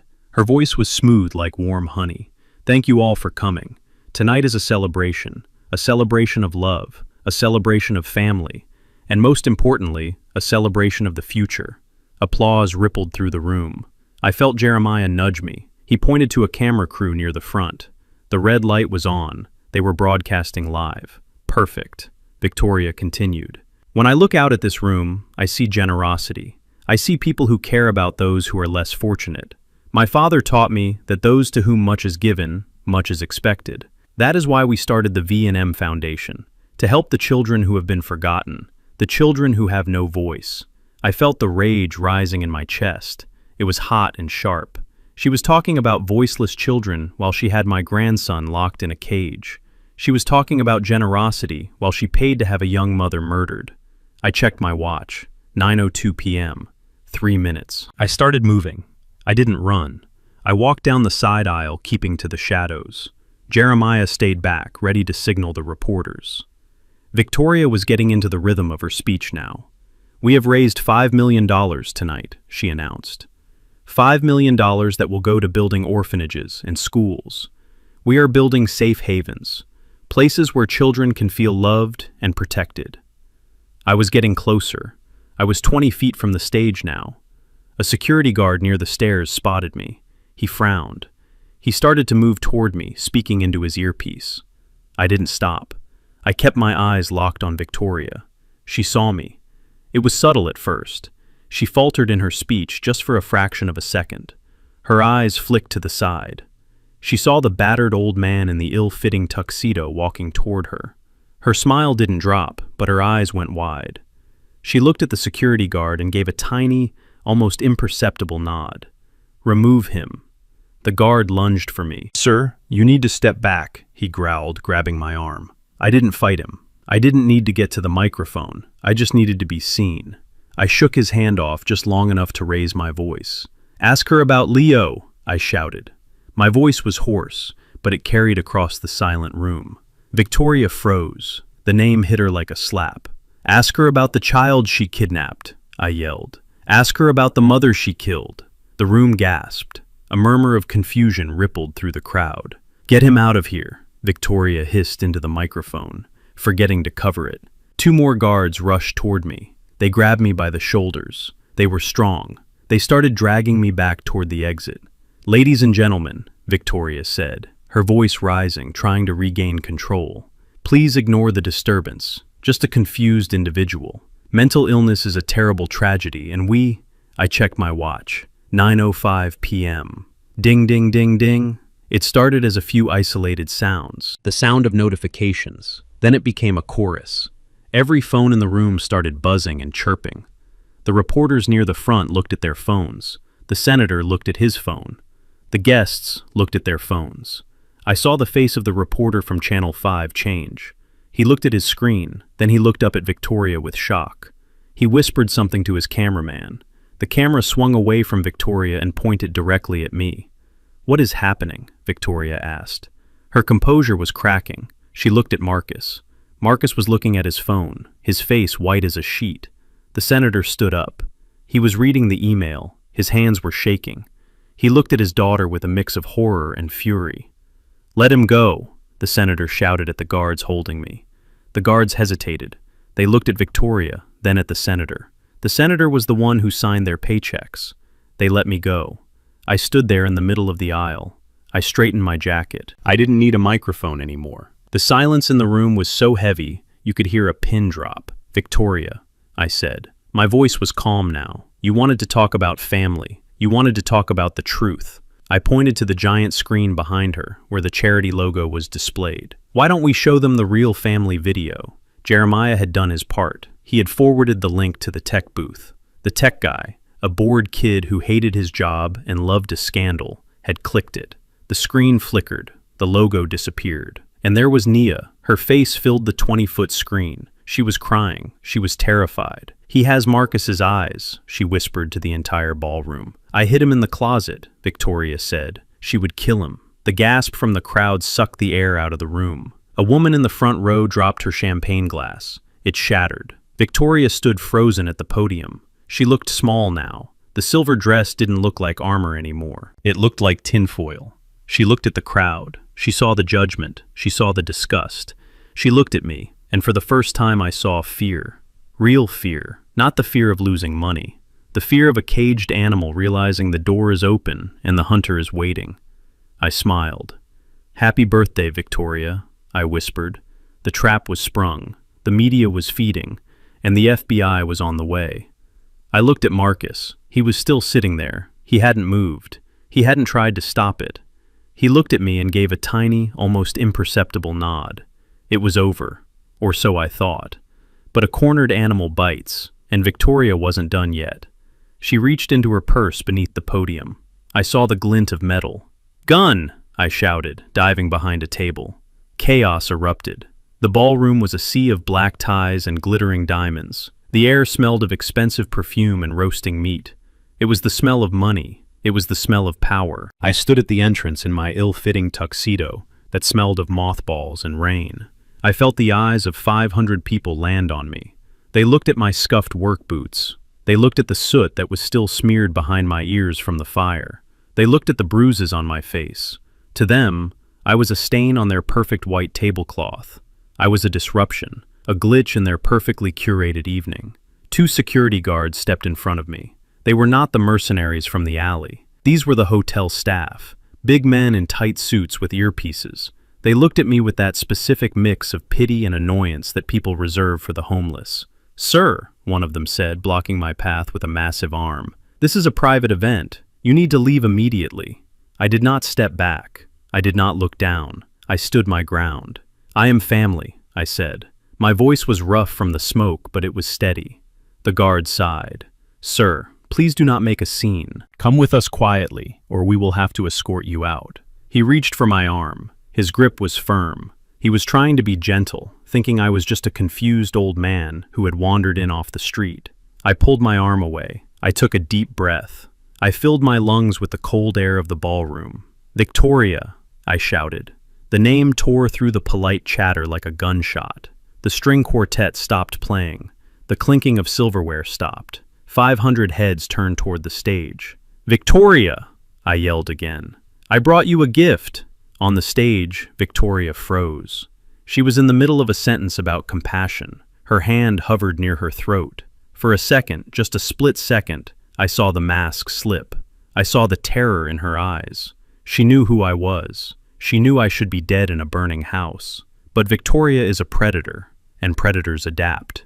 She saw the crowd looking at her. She saw the confusion on the senator's face. She saw the cameras from the news crews zooming in. If she panicked, she would look guilty. If she had me dragged out screaming, it would make a scene she couldn't control. So she did the only thing she could do. She smiled. It was a dazzling smile. A smile that showed all her teeth. A smile that didn't reach her eyes. She stepped away from the podium and walked to the edge of the stage. She picked up a handheld microphone.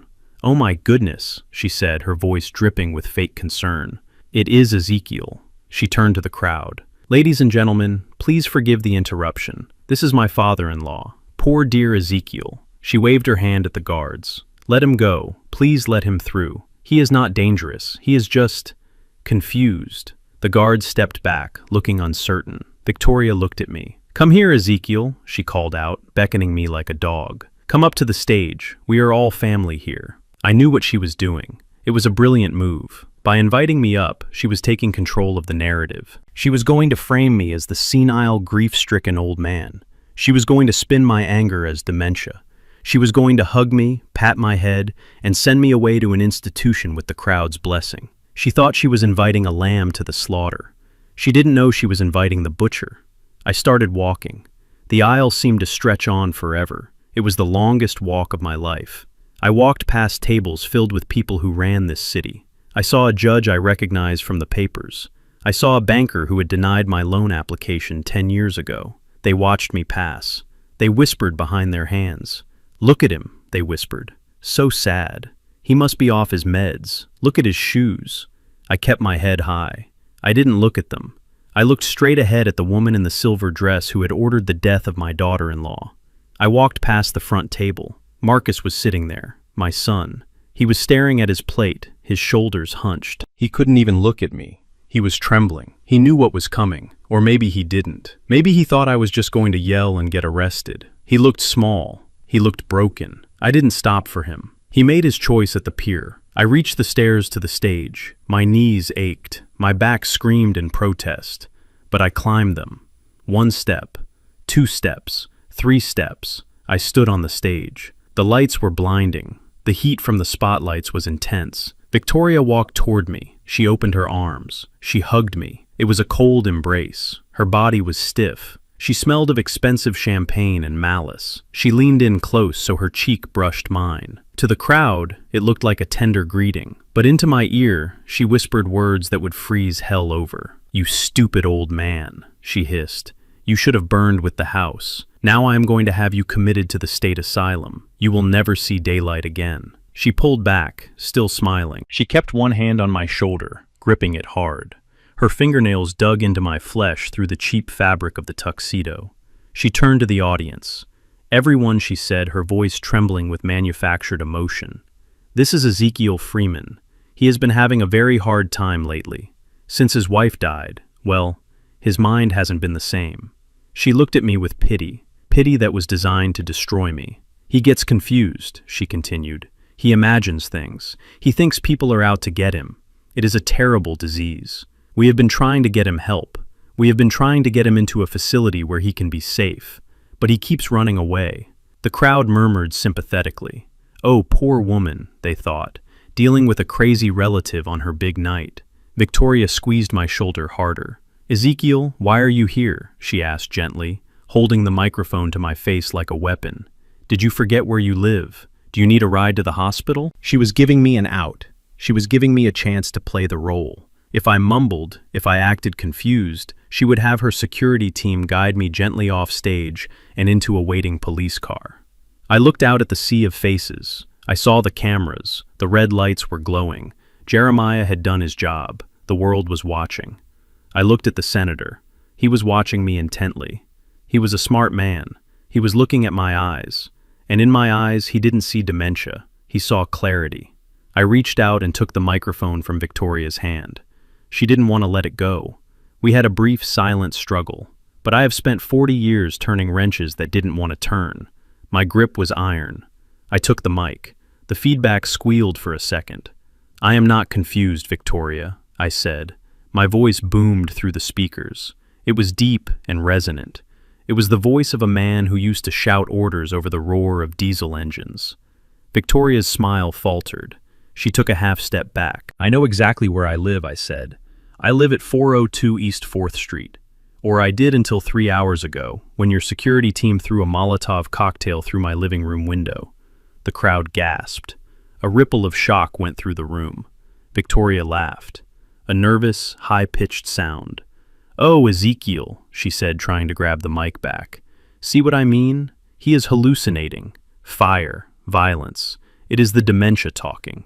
I pulled the mic away from her reach. "Is it dementia?" I asked. "Is it dementia that I found my grandson Leo locked in a closet at the Serenity House facility tonight? The facility you own, Victoria." I saw the color drain from her face. She looked at the side of the stage, signaling frantically for the guards. "Cut the sound," she screamed. "Cut the mic." But the sound didn't cut. The tech guy in the booth was listening, or maybe he just wanted to hear the end of the story. I turned to the senator. "Senator Blackwell," I said, "you speak about family values. You speak about legacy. Do you know that you have a great-grandson?" The senator stood up. He knocked over his wine glass. A dark red stain spread across the white tablecloth. "What is he talking about, Victoria?" the senator demanded, his voice booming from the floor. "He is crazy, Daddy," Victoria shrieked. She wasn't the poised socialite anymore. She was a desperate child caught in a lie. "Security, get him off the stage, now!" 3 guards rushed the stage. They were coming fast. I knew I had about 10 seconds. 10 seconds before they tackled me. 10 seconds before they silenced me. I looked at Victoria. "I told you I brought a gift," I said. I reached into my pocket. I didn't pull out a weapon. I didn't pull out the marriage certificate. I pulled out the burner phone. I held it up to the light. "You paid Nia Jenkins $10,000 a month to hide your husband's bigamy," I shouted. "You paid her to hide the legitimate heir to the Freeman name, and when she asked for more, you had her killed." "Liar," Victoria screamed. She lunged at me. She clawed at my face. Her nails raked across my cheek, drawing blood. The crowd screamed. It was chaos. The guards were almost on me, but I didn't move. I didn't fight back. I just pointed to the giant screen behind us, the screen that was supposed to show the Foundation's charity work. "Jeremiah," I yelled. "Now!" The screen went black, and then it flickered to life. It wasn't a charity video. It was a grainy video shot on a cheap phone in a motel room. Nia's face appeared, huge, tear-stained, terrified. "Zeke," her voice whispered through the massive speakers, echoing off the crystal chandeliers. "If you are watching this, it means I am dead." The guards stopped. They froze in their tracks. Everyone froze. Victoria turned around slowly to look at the screen. She looked like Lot's wife turning into a pillar of salt. "She threatened to kill him," the voice on the screen continued. "Victoria said if I ever told anyone that I was Marcus's legal wife, she would kill Leo." The silence in the room was absolute. It was the silence of a tomb. I looked at the senator. He was holding his chest. He looked like he was having a heart attack. I looked at Marcus. He had his head on the table. He was weeping. I looked at Victoria. She was staring at the screen. Her mouth was open. There was no way to spin this. There was no way to lie about this. It was her voice on the recording that followed. The recording I had captured in her office. "Sign the papers, Ezekiel, or you will die in prison." The audio played loud and clear. I looked at the camera crew. They were zooming in on Victoria's face. I lowered the microphone. "Happy anniversary, Victoria," I whispered. The spell broke. The room erupted. People were shouting. The senator was yelling. Police sirens were wailing outside. Victoria looked at me. Her eyes were black holes of hate. "You ruined everything," she screamed. She reached into her purse. I saw the glint of steel. She wasn't reaching for a phone. She wasn't reaching for a tissue. She was reaching for a small, pearl-handled pistol. "Gun!" I shouted. I dove behind the podium just as the first shot rang out. The sound of a gunshot inside a ballroom is not like the movies. It is deafening. It bounces off the marble floors and the crystal chandeliers, amplifying into a thunderclap that stops time. The bullet shattered the wooden seal of the podium inches from my head, sending splinters flying into my hair. I lay flat on the stage, pressing my cheek against the cold, hard floor. I could smell the carpet dust and the sharp metallic tang of gunpowder. Screams erupted from the crowd. 500 of the city's elite were scrambling, diving under tables, knocking over chairs and spilling wine that looked too much like blood. Victoria stood above me. She was panting. Her chest heaved beneath the silver gown. She held the small, pearl-handled pistol with both hands, but her grip was shaking. She pointed it down at me. Her eyes were wide and manic. She had crossed the line. She wasn't just a manipulator anymore. She was a killer in front of a live audience. "Stay down," she screamed, her voice cracking. "Stay down, or I swear to God I will finish it." I looked up at her barrel. I didn't move. I didn't beg, because I knew something she didn't. I knew that behind her, the massive screen that spanned the entire back wall of the stage was no longer black. Jeremiah had done it. The screen flickered to life. It was a blinding white light that cast Victoria's silhouette in sharp relief. She flinched, turning her head slightly, distracted by the sudden brightness. And then the sound began. It wasn't the polite classical music of the gala. It wasn't the smooth voice of a charity narrator. It was the sound of a woman, crying. Deep, heart-wrenching sobs that echoed through the massive speaker system, filling every corner of the room. Victoria froze. The gun wavered in her hand. She turned slowly to look at the screen. The image was grainy, shaky, handheld footage from a cheap phone, but the face was unmistakable. It was Nia. She looked terrified. Her eyes were swollen. She was sitting on the edge of a motel bed, the same bed where they found her body. "My name is Nia Jenkins," the voice on the screen said. It was trembling but clear. If you are watching this, then I am dead, and if I am dead, it is because of her." Victoria let out a sound that was half gasp, half shriek. "No," she yelled. "Turn it off. Someone turn it off." She waved the gun at the tech booth at the back of the room. "Kill the feed," she screamed. But the tech booth was empty. Jeremiah had seen to that. Or maybe the technicians had just run away when the shooting started. The video continued. Nia held up a piece of paper to the camera. "She told me that if I ever tried to claim my rights as Marcus's wife, she would kill my son," Nia said. Tears rolled down her cheeks on the screen. "She said she has men watching us. She said accidents happen to little boys all the time." The ballroom was silent now. The screaming had stopped. The guests were peeking out from under the tables. The waiters were freezing in place. Every eye was locked on the screen. Victoria stood there paralyzed. She couldn't shoot a projection. She couldn't kill a ghost. Then the image changed. It was a document. High resolution. Clear as day. It was the marriage certificate. The camera zoomed in on the date. October 12th, 2013. Then it cut to a split screen. On the left was the marriage certificate between Marcus and Nia. On the right was the wedding photo of Marcus and Victoria, dated 3 years later. The voice of a news anchor, the one Jeremiah had contacted, cut in over the audio system. "Breaking news. Evidence suggests that Marcus Freeman committed bigamy. His marriage to Victoria Blackwell is legally void." The crowd gasped. It was a collective intake of breath that sucked the oxygen out of the room. I saw the senator. He was standing near the front table. His face was a mask of purple rage. He was looking at the screen and then at his daughter. He understood immediately. The trust fund, the morality clause, the billions of dollars. It was all gone. His legacy was built on a lie. But we weren't done yet. The screen went black again. Then came the audio. It was recorded just yesterday. The sound quality was perfect. It was the recording from my watch inside Marcus's office. "Sign the papers, Ezekiel," Victoria's voice sneered through the speakers. "Or you will die in prison." Then another clip. This one was from the phone call I recorded when Marcus betrayed me at the pier. "I have the security team ready," Victoria's voice said, cold and calculating. "Burn the house. Make sure the old man is inside. I want him gone." The word "gone" echoed around the room. Victoria dropped the gun. It clattered onto the stage floor with a dull thud.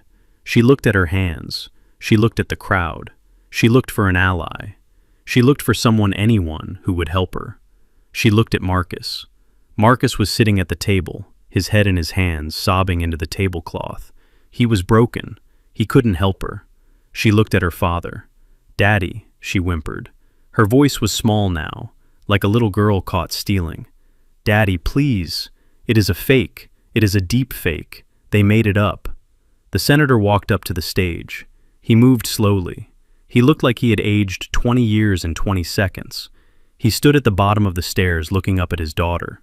He didn't climb up. He didn't offer her a hand. He looked at me. I picked myself up off the floor. I dusted off my tuxedo. I didn't pick up the gun. I didn't need it. I looked at the senator. "Your daughter tried to burn me alive tonight," I said. My voice was calm, because I wanted to save my grandson. The senator closed his eyes. He took a deep breath. Then he looked at Victoria. "You are finished," he said.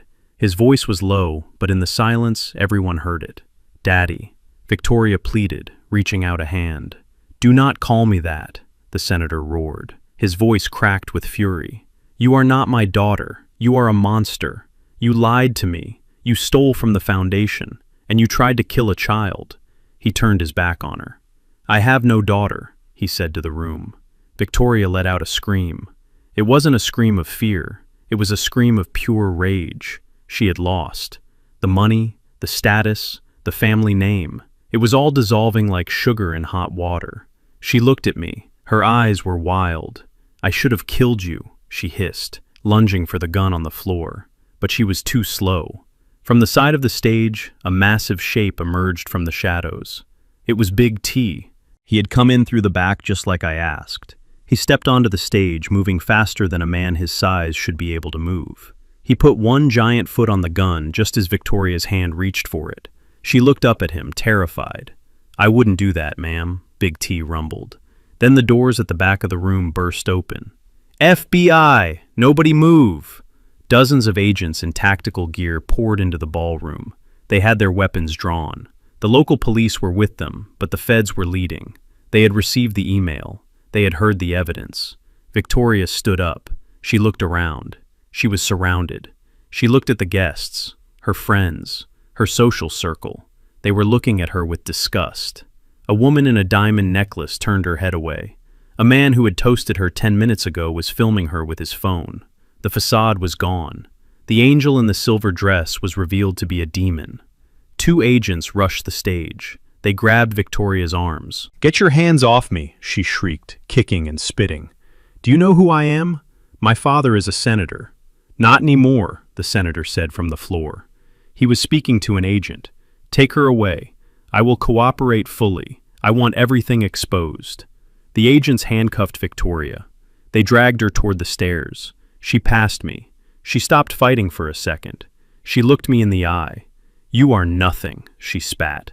"You are just a dirty old mechanic." I looked at her. I didn't feel angry. I felt pity. "I am a grandfather," I said, "and that is something you will never understand." They dragged her away. She was screaming threats, screaming for lawyers, screaming for mercy. Then the agents went for Marcus. He didn't fight. He stood up and held out his wrists. He looked at me as they cuffed him. "Take care of Leo, Dad," he whispered. I didn't say anything. I just nodded. It was the only forgiveness I could offer him. The room was buzzing with chaos. Reporters were shouting questions. Flashes were blinding, but I tuned it all out. I looked toward the back of the room, near the kitchen entrance. Jeremiah was there, leaning against a pillar, smiling. Larry was there, giving me a nervous wave. And standing between them, holding Jeremiah's hand, was a small boy in dirty pajamas, wearing an oversized tuxedo jacket. Leo. He had seen it all. He had seen the bad lady taken away. He had seen the truth come out. I walked down the stairs. The crowd parted for me. They didn't look at me with pity anymore. They looked at me with respect. They looked at me with fear.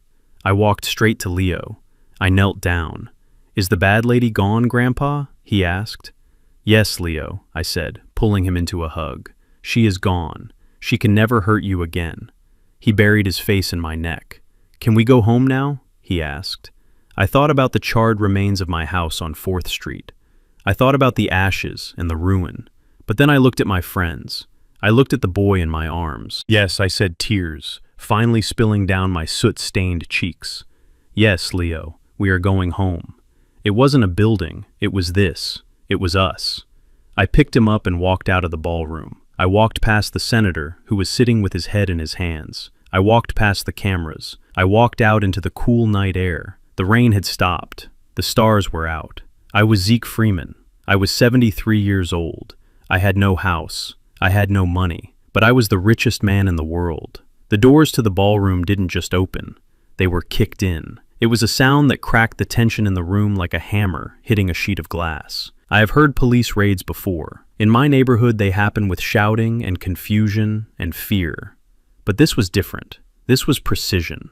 This was the federal government. Dozens of agents poured into the room. They wore navy blue jackets with those 3 yellow letters on the back. FBI. They moved like water, flowing around the tables, securing the exits, swarming the stage.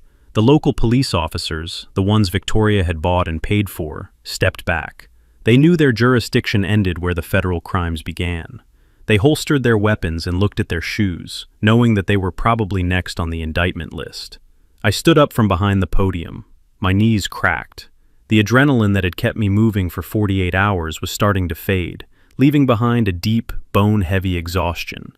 But I didn't let it show. I stood tall. Victoria was still on the floor where Big T had stopped her. She looked up at the agents surrounding her. For a moment, she looked confused. She looked at them like they were catering staff who had brought the wrong order. "What is the meaning of this?" she demanded, trying to stand up. Her silver dress was torn at the hem. Her hair was coming loose from its perfect bun.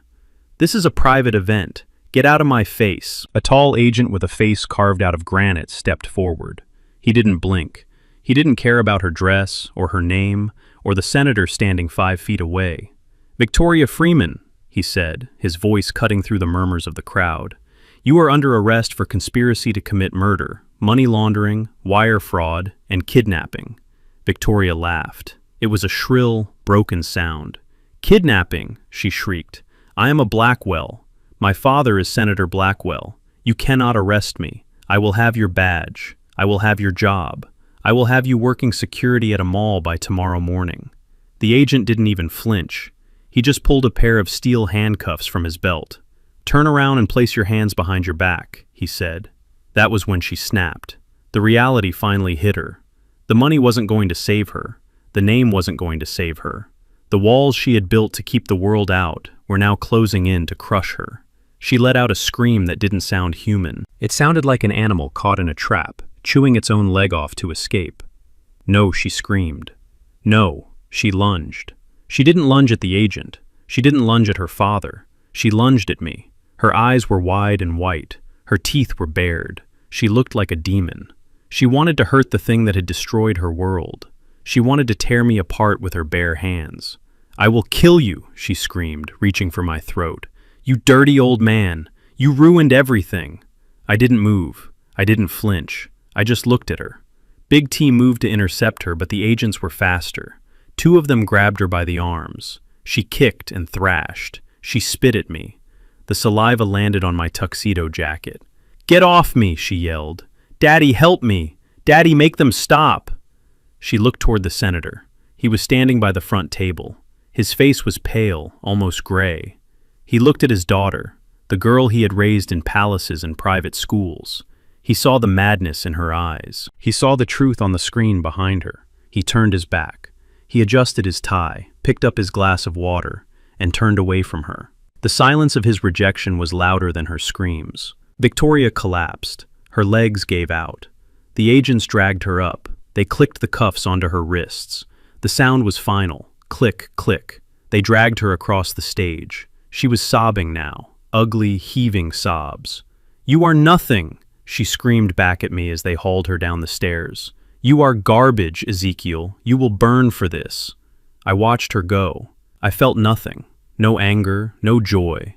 Just the satisfaction of a mechanic who has finally removed a rusted, broken part from a machine so it can work again. Then the agents turned their attention to the table, to Marcus. My son hadn't moved. He was sitting in his chair, his hands resting on the white tablecloth. He was staring at the centerpiece, a vase of white lilies. He looked like a statue. An agent approached him. Marcus Freeman, stand up. Marcus blinked. He stood up slowly. He moved like an old man, like his joints were rusted shut. He held out his wrists. He knew the drill. He knew it was over. He didn't look at the agent. He didn't look at his wife being dragged out the door. He looked at me. Our eyes met across the ballroom. I saw the boy I used to carry on my shoulders.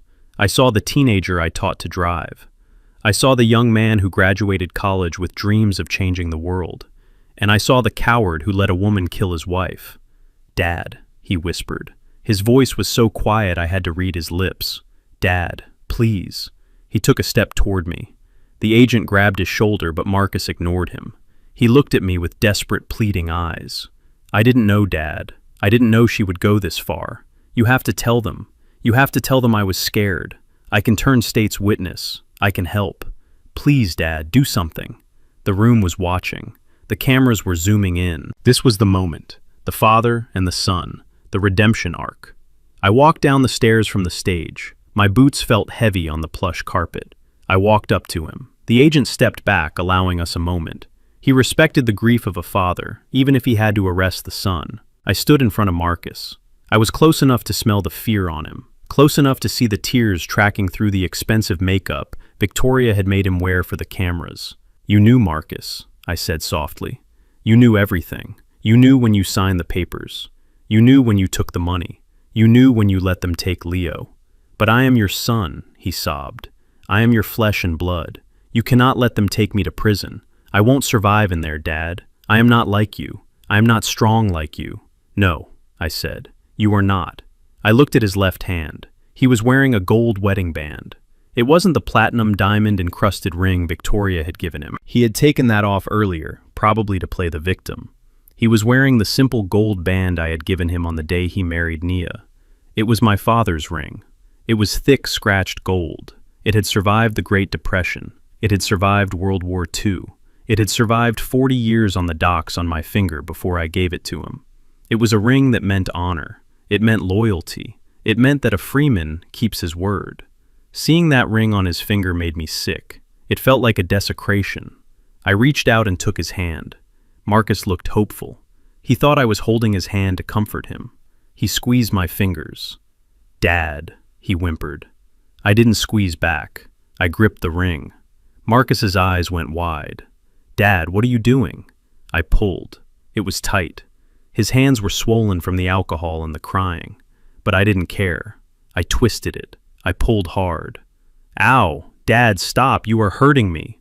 "The pain you feel now is nothing compared to the pain you caused," I said. I gave one final yank. The ring slid off over his knuckle. Marcus stared at his naked finger. He looked like he had lost a limb. "That ring belonged to a man who worked himself to death to feed his family," I said, holding the gold circle up to the light. "It belonged to a man who never told a lie in 80 years. I looked Marcus in the eye. "You don't deserve to wear it. You don't deserve the history in this metal. And you don't deserve the name Freeman." I turned around. A waiter was standing nearby, holding a silver tray with a half-empty bottle of champagne and some crumpled napkins. There was a small silver trash bucket attached to his cart. I walked over to the cart. "Dad, don't!" Marcus screamed. "Don't do it." I held the ring over the trash bucket. I thought about the day I gave it to him. I thought about the pride I felt. I let it go. Clink. It hit the bottom of the metal bin. It landed among the used napkins and the food scraps. Trash. Just like the life he had chosen. I turned back to the agent. "He is all yours," I said. The agent nodded solemnly. He spun Marcus around and cuffed him. Marcus started screaming. Not words, just sounds. The sounds of a child who realizes the dark has finally come, and there is no nightlight to save him. "Dad, don't leave me. Dad!" I turned my back. It was the hardest thing I have ever done. Harder than walking into the fire. Harder than facing Victoria's gun. Every instinct in my body screamed at me to turn around to save him, to hire a lawyer to fight for him. That is what a father does. But a father also teaches consequences, and this was the final lesson. I walked away. The agents led him out the side door. I didn't watch him go. I kept my eyes forward. I walked toward the back of the room where my real family was waiting. Big T was standing there, his tuxedo jacket ripped at the shoulder from where he had tackled Victoria. He looked like a battered mount. Jeremiah was there, putting his phone away, a smile of grim satisfaction on his face. Larry was wiping his eyes with a handkerchief, and in the middle of them, holding on to Jeremiah's leg, was Leo. I walked up to them. The crowd parted for me. They whispered, but I didn't hear them. I only heard the beat of my own heart. Leo looked up at me. "Is my daddy gone?" he asked. I knelt down. I looked into those amber eyes, Marcus's eyes. But looking at them now, I realized they weren't Marcus's eyes. They were my father's eyes. They were Freeman eyes. Marcus had just borrowed them for a while. Now they belonged to someone worthy. "Yes, Leo," I said. "He is gone. He has to go away for a long time to think about what he did." Leo nodded. He seemed to accept this. He had lived a life where men disappeared. "Are you going away too?" he asked. I reached out and picked him up. I held him tight against my chest. I could feel his little heart beating against mine. "No," I said. "I am not going anywhere. I am right here." I looked at my friends. "Let's go home," I said. "We don't have a home, Zeke," Larry reminded me gently. "The house is ash." I looked at the three men who had risked everything for me. I looked at the boy in my arms. I looked around the ballroom at the ruins of the gala. The spilled wine, the overturned chairs, the shattered glass. "We have a truck," I said. "We have $5,000. And we have each other." I adjusted Leo on my hip. "That is more of a home than anyone in this room has." I walked toward the exit. The cameras flashed one last time, capturing the image of the old mechanic carrying the child out of the wreckage. I didn't look back at the senator. I didn't look back at the stage. I walked out into the night. The air was cool and clean.